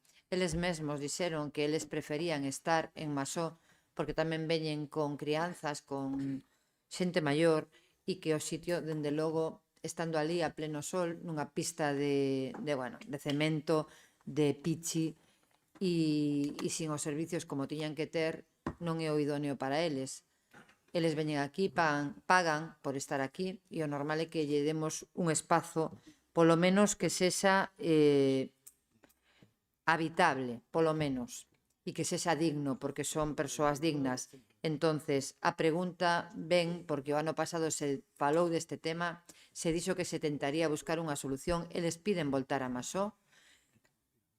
A resposta de non pode ser Masó é porque se levantaron, bueno, na entrada do campo unha especie de... se pechou a entrada e non entran as caravanas. Sen embargo, sería tan fácil como quitar uns bloques, unha fileira de bloques e que entrasen. Entendemos que é un sitio moito máis digno, ten todos os servizos, as conexións están ali porque estuveron ali eles moitos anos e a pregunta é: se está facendo algo sobre isto, se ten pensado facer ou vamos a volver a levalos para as pistas de atletismo donde nin eles están a gusto nin os veciños tampouco? Esa é a pregunta. Ben, quería dar paso primeiro ao señor concelleiro de Deportes para que explique a primeira cuestión e logo damos paso á cuestión de Masó. O tema ese dos nombres estáse falando con alguén porque é moi pintoagudo porque non dá para poñer todas as fechas e hai que buscar outra cousa porque xa se puxo cando foi do ano 2020 meteron ali e aquilo quedou como quedou. Notas a diferencia da Escuela de Canteiros, do outro. Agora estúvose falando co que fixo a estatua de Rodri, que era canteiro da escuela, e mirábase, pero o rapaz vaise a non sei donde, porque... E agora o lunes quedei de falar con unha empresa a ver que método se pode facer. Iso, pero non é unha cousa fácil, porque eu creo que o mellor sería utilizar a piragua ao largo para poñer os novos nombres. E así evitaríamos os problemas de poñer no outro lado, porque senón vai a ser o ano 20 dunha forma, o 24 de outra, e se ven o 28 xa non dá, e volvemos a dar, porque o máximo que pode dar é un ano máis ou dous. Ben, vou a dar contestación eu á cuestión do campo. Primeiro, de todo, que o campo de Masó é unha propiedade privada que se estuvo cedendo para este uso da ubicación dos feirantes que veñen ás festas do Cristo todos os anos, efectivamente. En un determinado momento a propiedade fixo un peche novo por unha caída do portal antigo e ese peche agora non dá acceso á finca. O que non alcanzo a comprender é que ten máis de digno o campo de Masó que non teña as pistas de atletismo, cando incluso nas pistas hai máis instalacións de duchas, etc. Si fose necesario e tuvesen ustedes realmente unha preocupación certa polos feirantes que non comunicaron ningún desacordo cando estuveron ali, e xa crearon vostedes polémica con isto o ano pasado. Hubo, sin embargo, sí, peticións dos veciños que parece que o mellor lles molestaba a súa presencia. Entonces, bueno, habría que ver esa parte. Dende logo, se houbo algunha deficiencia, trataremos de xestionarla mellor. Eles teñen ali acceso, efectivamente, a tanques que recollen os residuos, etc., co cal non debería de ser máis indigno de ningunha maneira, ni ter ningún tipo de peor prestación. De feito, está nunha boa localización que usan veciños de Cangas a diario, sen problema ningún. Polo tanto, non entendo por que o Concello había de gastar recursos en mover a esta xente cando ademais o parque ou o campo de Masó actualmente ten unha nova funcionalidade que é servir de parque disuasorio ás persoas que acudan ás praias da zona, e é un uso tamén moi demandado polos veciños e polas veciñas. Polo tanto, a resposta é non hai un lugar máis óptimo, polo tanto, non se vai a cambiar. Se algún de vos ten unha finca privada que queira poñer a disposición, como facía a banca, estamos dispostos tamén a consideralo. Non entendo. A ver, é da banca e entonces non o cede, pero o cede para aparcadoiro. Non o entendo. Usted, sobre o señor tema Hermelo, dos- non entende o que non quere entender. Sobre o tema dos O que lle estou dicindo é esa ubicación se lle buscou unha nova funcionalidade porque agora eses vehículos non collen por ese portal que é pequeno. O que non entendo é por que o Concello iba a gastar diñeiro en ampliar unha entrada que non é municipal para ofrecer unha función que xa ten nas pistas de atletismo e que ademais se levan aí 2 anos non hubo realmente ningún tipo de incidente. Ben, hubo o primeiro ano. No, usted perdeu xa o No, turno no, de pero- rogos e preguntas. No, non Toca perdí. non é un debate. Isto non é un debate. Usted rematou o seu turno de rogos e preguntas. Pero, pois non yo dou, tuvo o seu turno e agora que pregunte Pío o que considera. E dalle. Non vamos a empezar con líos. Loli tuvo o seu turno, empregou uno, fixo as preguntas e os rogos que considerou. Isto non é infinito, entón non saliríamos aquí. Todos traedes as vosas preguntas, as formulades se contestan e xa está.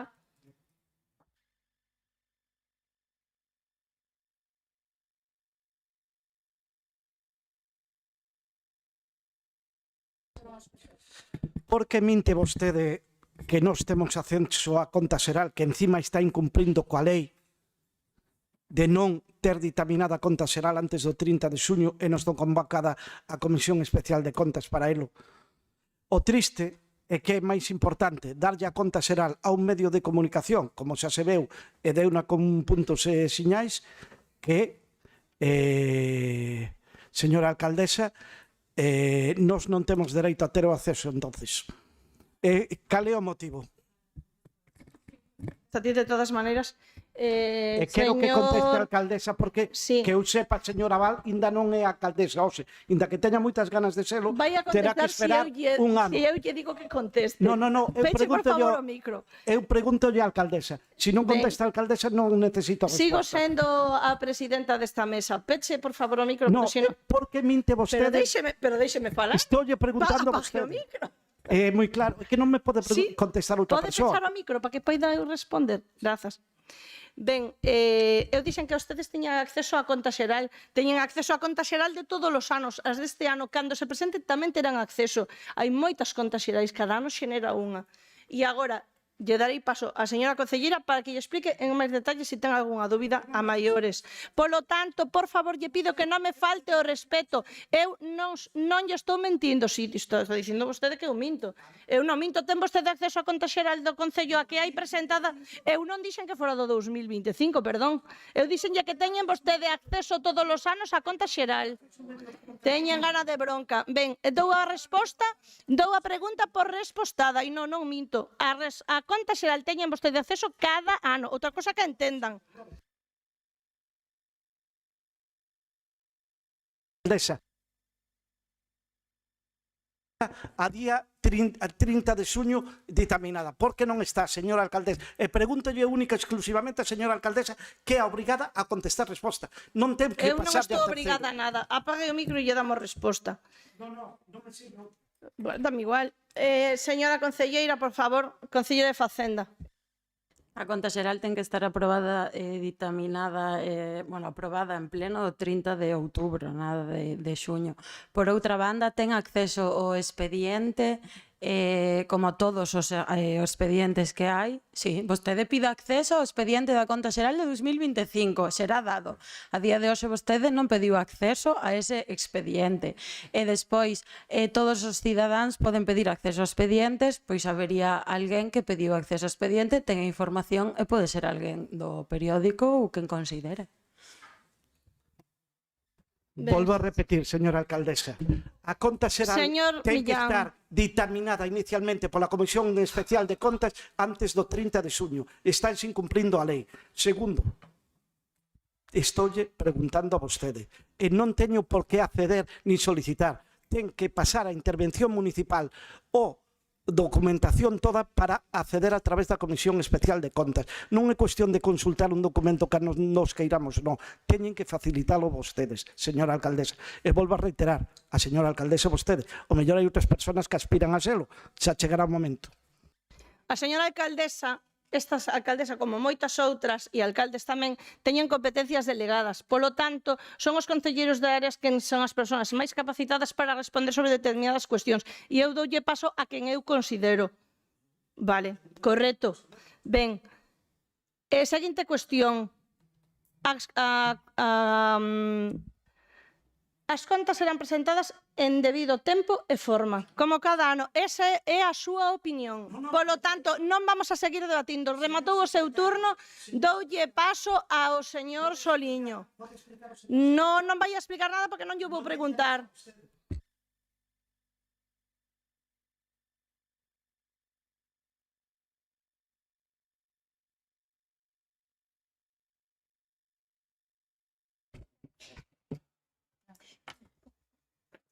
Estamos falando de cousas de orden, non? Entón, eu creo que debemos ser ordenados e respetuosos. Como o meu compañeiro Fran xa falou da señal sonora, eu tamén a traía porque saben perfectamente que foi xa dos primeiros plenos aos que asistín como concellala que traía esta moción a petición dunha persona invidente. En aquel momento aprobouse a iniciativa de poñer, estamos falando de hai 3 anos, creo que é tempo suficiente. En aquel momento aprobouse por unanimidade activar, porque en algúns casos esa señal está incorporada no semáforo, simplemente sería activala. E en outros intentar colocala. Creo que dentro de, si podes aproveitar, de que dentro de un mes, si van a renovar os contratos, pois eu rogaríalle, por favor, que tuveran en conta esta petición. Gustaríame non ter que volver a traela máis aquí. Outra cousa que vou a pedir aquí, porque xa non é a primeira vez que o pido e volvo a pedilo, porque xa me sucedeu hoxe, volveu-me a suceder, na baixada do Palomar, onde está o local de ensayos, que está moi concurrido, gracias a Dios, que esa é a súa finalidade, ali aparcan coches e saben que esa carretera é de doble sentido. E na baixada aparcan a man izquierda se estamos baixando en sentido hacia Cangas, e aparcan hacia a izquierda e á dereita hai unha cantidad de silvas, ervas e outros que nos rascan os coches. Entón solicitamos, por favor, xa que non queremos tampouco estar chamando seguido os municipales, entón solicitaría, por favor, que se limpiara eso o antes posible. Outra cousa, queríalle solicitar, rogar ao Concello, porque o Concello ten competencias exclusivas e nelas dúas que son fundamentales e básicas son o saneamiento e a auga. Entón, quixera saber que se me podían informar, por escrito, me dá igual, que teñen pensado facer con esas zonas de Cangas que todavía non teñen auga nas súas casas, onde non hai traída municipal, en particular Donón, Viñó e algunhas partes de Coiro.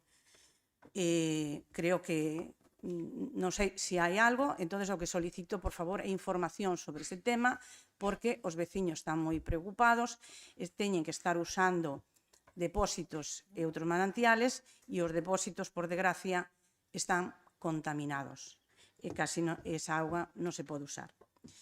E, por último, rogaríalle, eu sei que colaboran, pero intensidade máis na colaboración e que non haxa discriminacións, que traten da medida do posible en axudar as asociacións.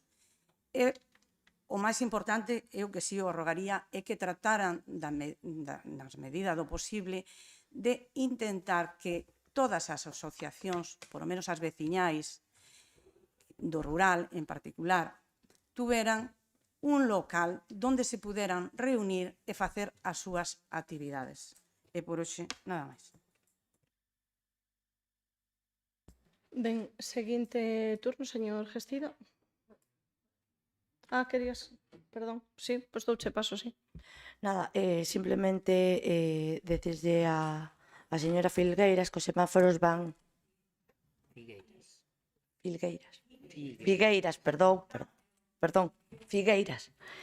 Nada, que os semáforos se van a cambiar todos os cadros de mando que van a abrirse a semana que ven, e que non vai a ser un semáforo con sonido, sino que os propios bastóns das persoas con discapacidade que teñen un botón no momento que chegan o semáforo vai cambiar de cor. Así non vai haber tampouco pois para os veciños ese tipo de molestia, pero sae para a semana.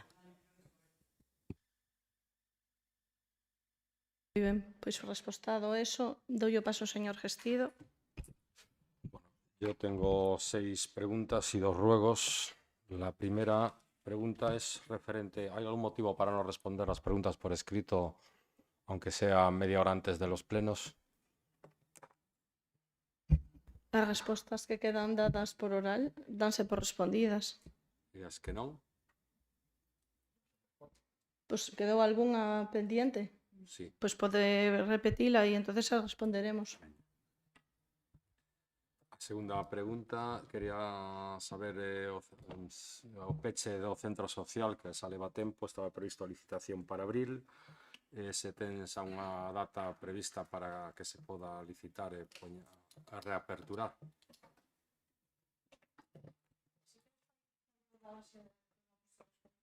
Bueno, pois a terceira, independentemente dos usos do reglamento de usos que estaba previsto sacar para instalacións de Rodeira, quería saber como está a licitación da instalación de Rodeira.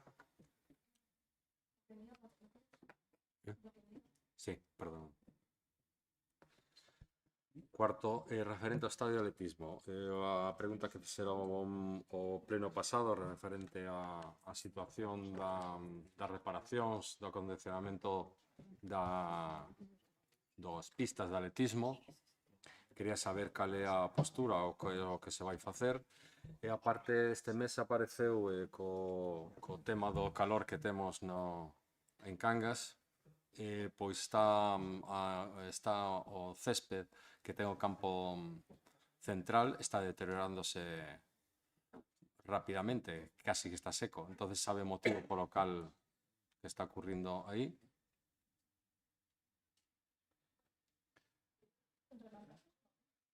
Perdón? No, despois a última pregunta era saber se ten data prevista para finalizar a numeración do Rueiro de Coiro. Os dous rogos referentes chamei a Protección Civil para que valorara a situación dun árbol que está en agua elevada, un árbol que está a punto de caerse. Dinme que sí, que está perigoso, pero hai que proceder ao seu corte. Entonces quería recordar yo para que o tome nota e fale co Protección Civil para ver como podese facer ese árbol que pode provocar un accidente. Despois tamén un rogo era referente ao campo de petanca que temos aí no aparcamento, e agora o pleno pois recordáronme que yo recordara do concelleiro de Deportes cando teña ben pois que se acondicione un pouco para poder seguir xogando.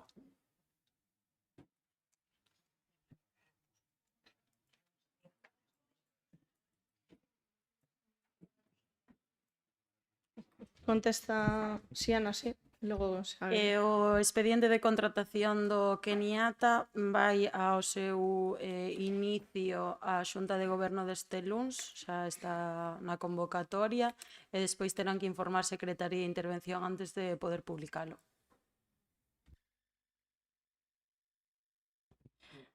Nada, decir que o que son os no tema do céspede das pistas de atletismo xa quedou arranxado desde a semana pasada.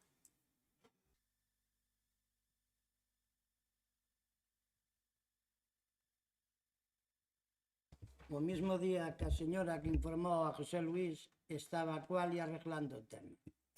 E quedou arreglado. Vou a ofrecer unha breve explicación que xa fixen cos usuarios en diversas ocasións. A nosa intención é efectivamente reabrir o centro social. A cuestión é que, como lles dixen a eles, lamentablemente, dende o Departamento de Contratación, que é o que vai a tramitar este procedimento, están traballando continuamente nas licitacións, precisamente en proxectos como Keniata e todos os que se están levando a cabo, e son procedementos que teñen que cumplir certos prazos. Entonces non queda máis remedio que priorizalos, porque se non perderíamos as subvencións solicitadas, porque hai que cumplir unha serie de prazos. Entonces se priorizou estas contratacións e polo momento non houbo capacidade de facelo dende o departamento con máis premura. O temos presente, o recordamos, pero temos que dar, como vos digo, prioridade a aquelas cuestións que teñen prazos que son de obrigado cumprimento. Non sei se me queda... Sí. Sí. Ben, sí, respondo. O tema do rueiro de Coiro iba unha persoa de señalización máis unha persoa de estadística, pero resulta que, bueno, das 3 persoas de señalización, 2 pois están de baixa e outra, pois, bueno, están trasladando vallas e todo isto. Entonces, en canto se incorpore, porque unha estaba de vacacións e outra de baixa, perdón, e en canto se incorpore para a semana, seguirán co rueiro de Coiro. Ben, pois damos paso ao señor Iglesias. Boas noites. Quería facer preguntas e rogos. Vale, vou empezar polos rogos, que son máis sencillos. Levo 3 plenos consultando polos alcorques na Avenida Marín. Falastes de que os ibades a instalar, entonces nada, se é posible, pois que poñades os alcorques aí cando se retiraron dos árbores.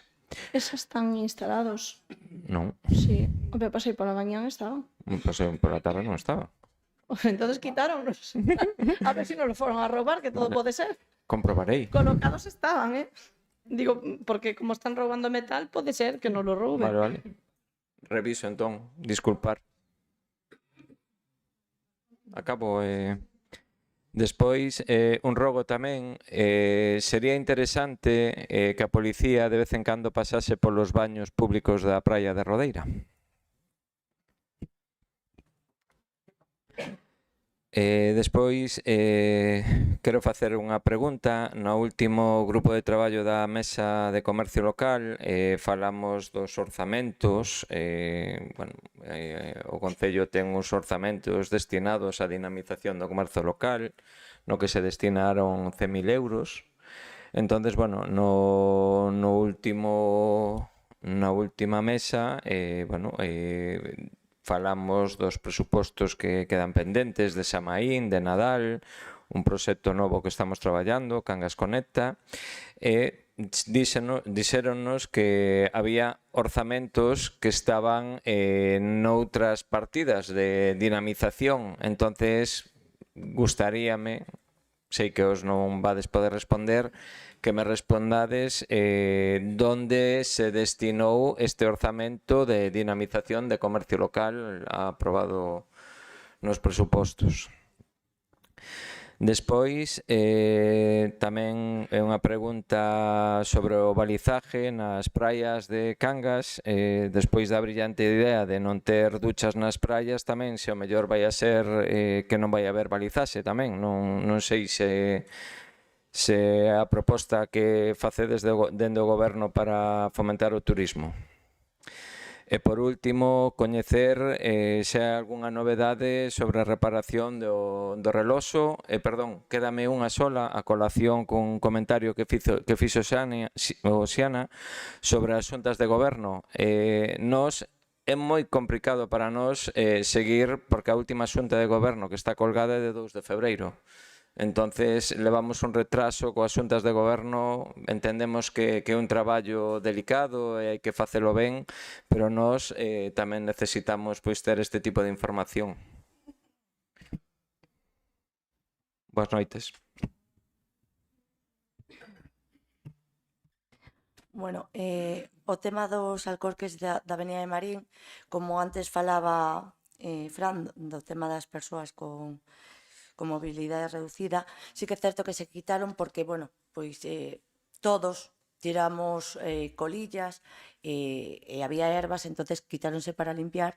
Sí que é certo que tardaron en colocarse, pero por temas de unha persoa, bueno, neste caso unha persoa, vale, que vi que iba en silla de rodas, pois, por exemplo, nas zonas donde estaban as terrazas non lle daba o ancho e por iso se volveron a colocar coa máxima urxencia posible. Respecto á reparación dos reloxos, as incorporou a persoa que o iba a arranxar, agora mesmo está pois cos temas das playas, das casetas das playas, en canto termine, pois comezará con el. Ben, Verónica. Boas noites.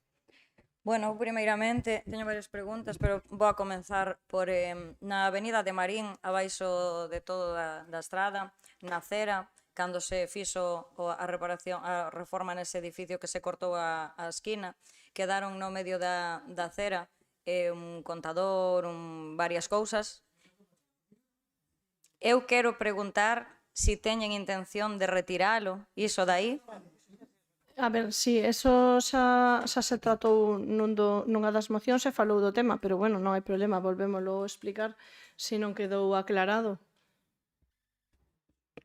Quería que me deran a resposta, se pode ser por escrito, de se teñen pensado retiralo, porque eu, bueno, co concelleiro falei xa fai máis dun ano, e lle dixen se iso podía estar aí e tal, e díxome que era cousa do concello retiralo, pero como ainda sigue, pois por iso quería preguntar.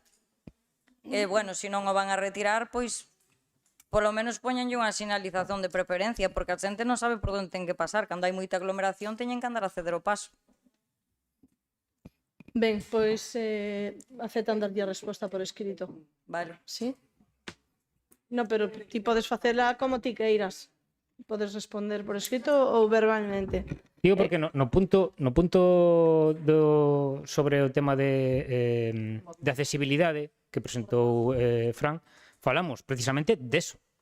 Dedicámoslle penso que un cacho a falar dese tema e explicamos que eso se licita o contrato dos semáforos a semana que ven e o prazo que temos estimado de realización da obra dos semáforos é para o mes que ven e con iso deixará de estar aí todo iso. Creo que foi contestado no punto en concreto da moción que presentou o señor Soliño. Por lo tanto, vamos, eu creo que estaba contestado. Continúa, entonces. Vale, outra pregunta é, hai unha subvención da Xunta de Galicia que é para actuacións encamiñadas á protección dos animais de compañía abandonados en Galicia, que están destinadas ás entidades locais e solamente as poden solicitar os concellos. Esta subvención sale todos os anos, é a MT811A. Digo porque a pregunta que vou facer é se teñen pensado solicitala, porque o prazo remata o 11 de setembro, ou se tampouco a van solicitar, porque solamente a solicitaron unha vez dende que están no goberno, e penso que podían haber chegado mellor a solicitala máis veces para poder abarcar un tema que, por outro lado, sempre se di que non se dispoñen de fondos para abarcar toda a problemática das colonias, de tal e todo isto. Outra pregunta que quería facer, eu trouxe unha moción fai un tempo en favor dos propietarios de mascotas de Cangas, que temos moitísimas mascotas censadas. Había varias condicións dentro desa proposta. Unha que a mí me preocupaba moito era o tema do servicio de cando se recollía un animal que estaba morto nunha estrada. Xa sei que se aparece no corredor non é competencia municipal, entón aí non poden facer nada. Pero había varias cousas que se podían facer dentro do municipio do que era competencia municipal e quería saber se, con respecto á lei de benestar animal, se adoptaron medidas neste concello para cumplir a lei e para favorecer os propietarios das mascotas. E, bueno, despois, un robo,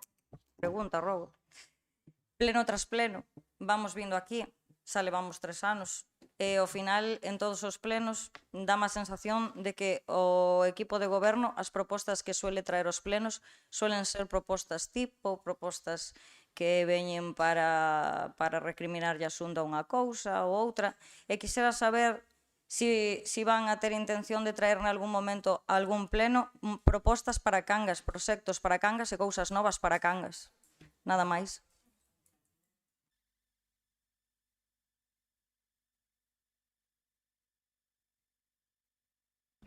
Bueno, sei que vou a darlle unha resposta oral sobre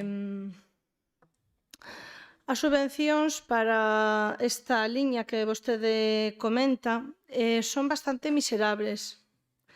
E ademais aquí ataco incluso a nivel estatal, é dicir, se aplica unha lei coa cal se carga con moitísimos gastos aos concellos, con cero aportación económica, logo pedir as subvencións, e me consta porque teño falado co departamento, é unha auténtica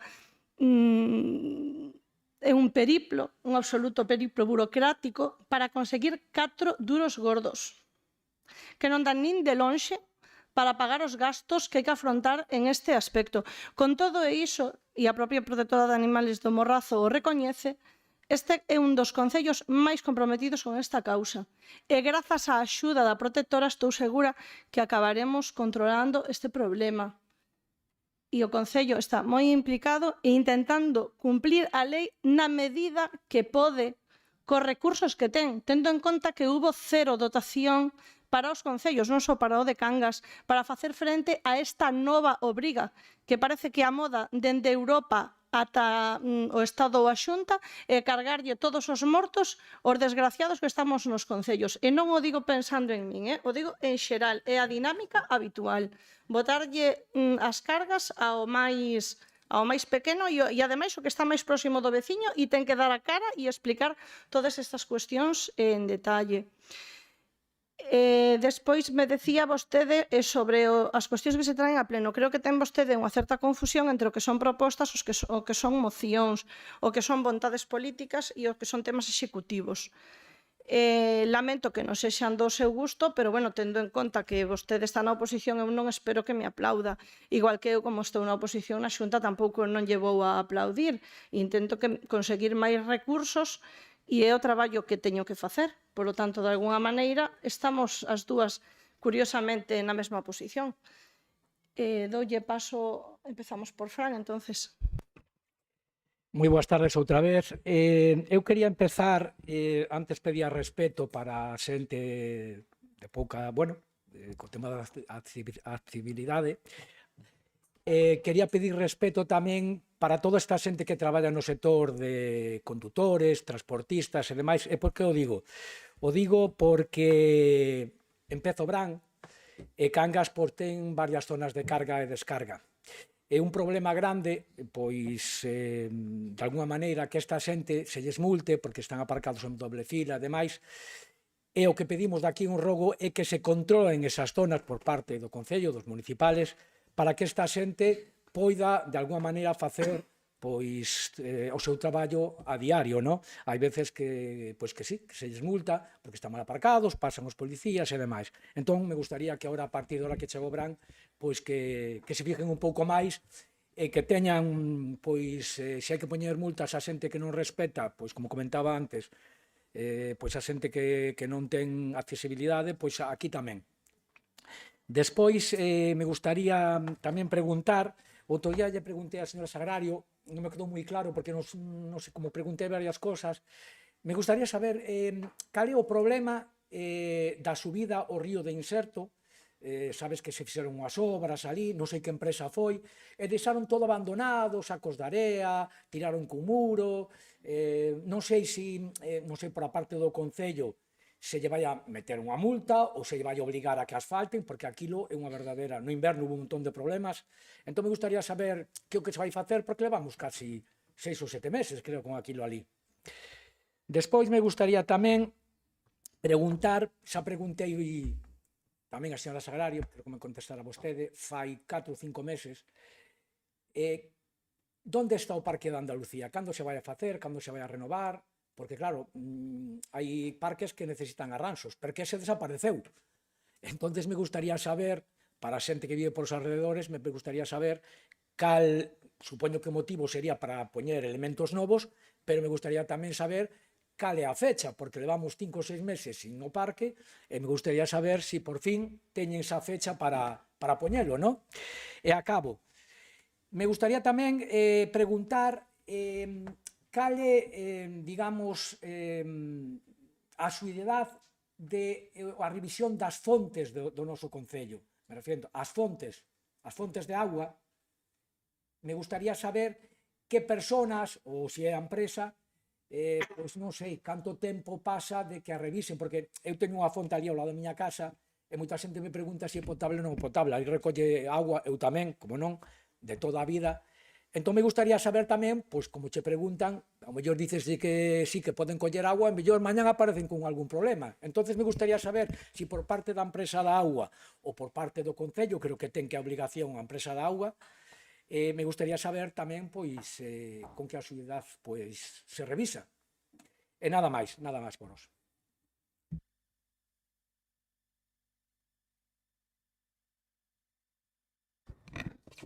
O control das fontes realízase 2 veces por ano. Vale? O resultado das analíticas en principio debería estar accesible na web municipal, en concreto na sede electrónica. Sei que a sede electrónica pode ser a veces difícil de navegar por ela para topar a documentación, vale? Pero en principio debería estar aí e debería poder chegarse a ela. Por lo tanto, 2 veces por ano. En calquera caso, si hai algunha ou hai algunha dificultade para acceder a eses datos na sede electrónica ou hai algunha que poida faltar, que a veces pasa, que os que fan o control, que é a UTE, por certo, se lles pasa algunha das fontes, algúns veciños veñen aquí e o comunican, falta os datos desta fonte, se lle comunican á empresa e fai a analítica. Sí, todas. Sí, hubo, a ver, a última que non estuvo foi a da Regueira e neste momento xa a analítica é correcta.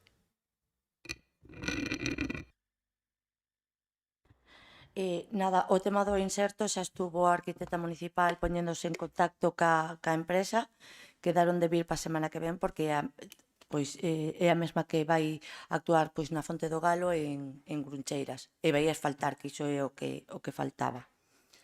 Iso respecto ao inserto.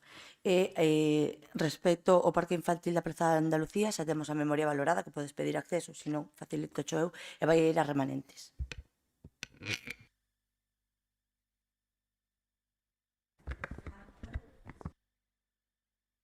Fran, que antes sí que comentabas o tema dos asfaltados, que había algúns ou dos bacheos, que algún quedara mal, sí que xa se falou ca empresa para que repasen, neste caso, algúns, como foi, por exemplo, o ramal de Paraíso.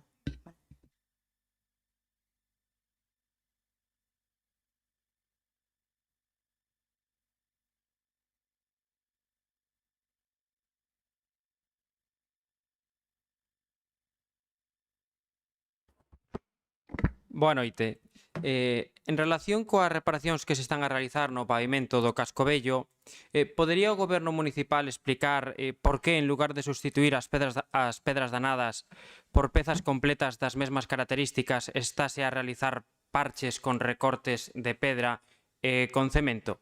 Tendo en conta de que se trata dunha actuación nun espazo histórico de especial relevancia para a imaxe do municipio e protegido ademais polo PEPRI, considera o Goberno municipal que este tipo de reparacións responden aos estándares de calidade e de conservación que merece o noso casco ou prevé sustituir estes remendos por unha solución definitiva e acorde co valor patrimonial da zona?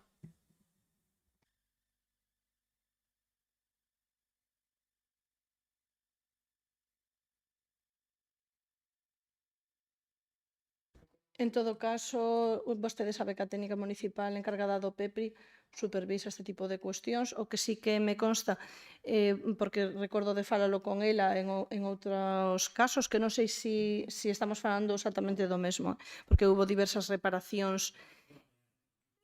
Sí, solo na Rúa Real, digo porque hubo en varios sitios. Pero, bueno, o que comentaba a técnica municipal, cando nas zonas onde hai tráfico rodado, si a peza que se sustitúe é unha única peza grande, se recomenda seccionala, porque cando pasa a roda se reparte mellor a presión, non yo sei explicar mellor. Pero é a explicación que me deu a arquitecta municipal, que non sei si é exactamente o caso que está comentando. Eu entendo a resposta que me das da sección da pedra, pero, a ver, remendar un burato tapando con cemento e 4 recortes de pedra, non sei eu se é o máis acorde nin para o tráfico rodado, nin para a estética, nin para protexer o noso casco, nin o noso patrimonio. É que non cumple para nada. Correcto. Se a brigada fai algunha labor e a arquitecta considera que hai que modificar ela vai a facer a supervisión. De maneira que, a ver, que decir, quen fai a labor evidentemente non é un arqueólogo nin é... Entonces, bueno, o que lle diremos será que pase, que verifique que efectivamente se cumpre o que estamos comentando agora. Entonces, doulle paso á señora Arantxa. Hola, buenas tardes. Bueno, eu teño varias preguntas. A primeira é que praias vanse limpiar e con que frecuencia? Onde se van colocar as rampas de acceso? Por que o baño inclusivo de Rodeira está pechado? Sinceramente, chamoume a atención, leva bastante tempo pechado. En que praias e onde se vanse dispoñer as sillas anfibio? E logo teño un rogo que é para o campo do Keniata, que os dous campos están super sucios e hai un que ten ervas pero altísimas en todo o perímetro, que se limpie, porque a verdad que está sucio. E nada máis.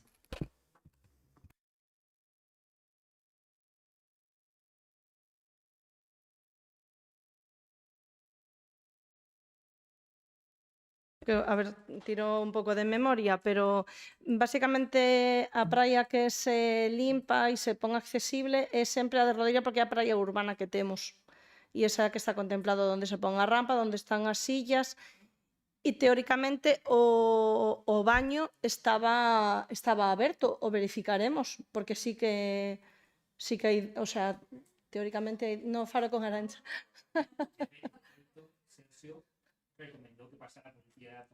Sí, é certo. Quero dicir, entonces é que si haberá que pasar a policía e verificar se hai algún problema ou por que razón pode estar pechada en horario de uso habitual, pero bueno, en todo caso o verificaremos porque a idea non é que estea pechada.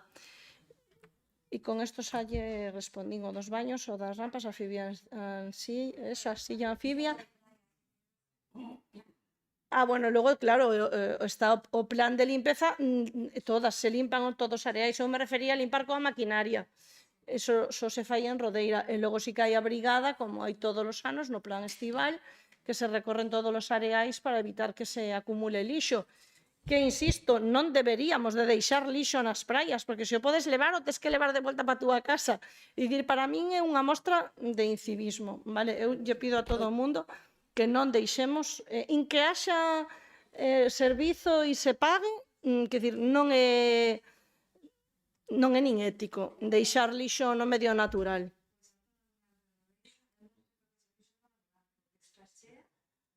Pois lles faremos pasar a brigada para que deixen a zona como debería de estar, efectivamente.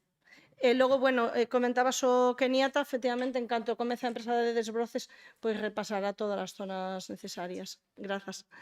Bueno, pois, rematando esta última pregunta, pechamos esta sesión plenaria e deixamos turno para o público se alguén quere facer algún comentario. Sí, Félix.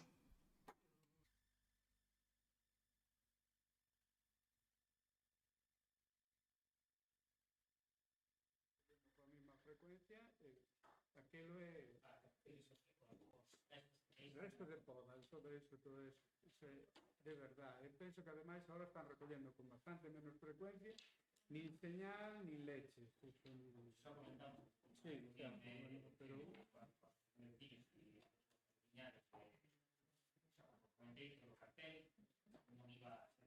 No, o cartel está ya moi bueno. Era sustituir esa zona por outra cosa. A profesión que este unha illa completa de facer diferencia canto se pasou a comunicar canto a que dispoña de España, que non se me recordo mal, falta un vidro, me parece, e por oportunidade un vidro para o espacio entre o cartel e o espacio ocupado non pode pensar que é que outro día pillei un tío que con matrícula con todo con 3 sacos desos de metro cúbico. E iso tamén o comentamos. Se tedes a fotografía, xente con matrícula, eso si nos interesa porque se pasa a policía,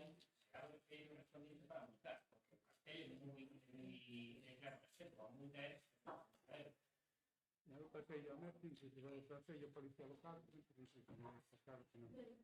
E despois o tema bacheo, que iso que é un cachondeo, porque están bacheando bachiño, algún en vez de bachear, sube para arriba, parece... E despois bachean uns, outros non, non entendo, se está descontrolando un pouco eso... Félix, recollemos o teu rogo, de feito houve algunhas queixas e os supervisamos e os reclamamos, de feito pois acaban indo de volta. É unha maneira tamén de que non lles compense deixalo mal, porque eles teñen que cumplir polo traballo que fan. Pero é unha pérdida de tempo para vos, para nós e realmente para eles tamén. Eu, bueno, non entendo, cada un ten que velar polo seu traballo, a súa responsabilidade. Había unha pregunta por aquí tamén.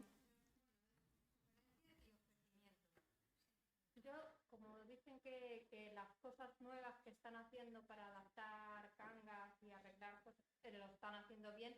Les ofrezco una silla de ruedas que tenemos en casa vieja para que vayan cualquiera de ustedes a darse paseos por la zona nueva que han humanizado, cualquier zona, y se den cuenta realmente las dificultades. Es que no se hace, las cosas nuevas ni siquiera están bien hechas. Están fatal todas. Por eso, si quieren alguno, le dejamos una silla de ruedas y se dan un paseíto. Solo para que comprueben de verdad las dificultades que pasamos día a día. Que salir de casa a pasear es, no sé si me apetece ir a dar un paseo. Ustedes no tienen que pensar eso. Bueno, como che digo, comprendo a situación, de feito fai xa meses atrás estivéramos falando coa Asociación Discapacitados, de feito a persoa que viu é tetrapléxica, e me comentaba unha serie de cousas que é certo que hasta que non chas comenta non reparas nelas, como por exemplo comentaba que para unha persoa que está tantas horas sentada na silla xa non é os obstáculos, sino, por exemplo, os tablados de madeira, mesmo os adoquíns son acaban sendo unha tortura. Claro, que pasa? Que hai zonas que, pois, o mellor históricamente teñen ese tipo de pavimento e é difícil, eso non se pode cambiar, por exemplo, bueno, o que quero dicir que é un tema moito máis complexo do que parece. Sin embargo, as obras que se fixeran novas, como por exemplo a Praza de Vicente, está obrigada a cumplir coas novas normativas. Por aí debedes de poder pasar, circular, digamos, dunha maneira cómoda e accesible, igual que no entorno do Concello, cando se puxa a plataforma única. Nos estamos referíndonos a actuacións e as obras últimas que se fixeron no Concello, pois digamos, non sei, pois a partir a mellor do 2020. Logo que se fan son pequenas adaptacións de cousas que son dos anos 80, dos anos 90, que di que esas normativas non existían e é un pouco como coa cuestión da rede de saneamento, que dicir, agora terías que renovar, e xa non digo nos sós, que dicir, tanto nos como a Xunta, evidentemente eu sei que eles non van a ter a capacidade, nem nos tampouco, de cambiar en un só ano todos os centros de metros que hai de beira ás rúas que requerirían facer quilómetros de plataformas únicas.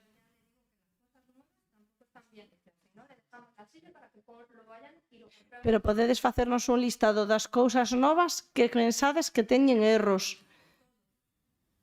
Home, todo non creo, porque hai que cumprir unha serie de normativas e as obras están certificadas. Quer dicir, todo non pode ser. Vale, recollemos a... Sí.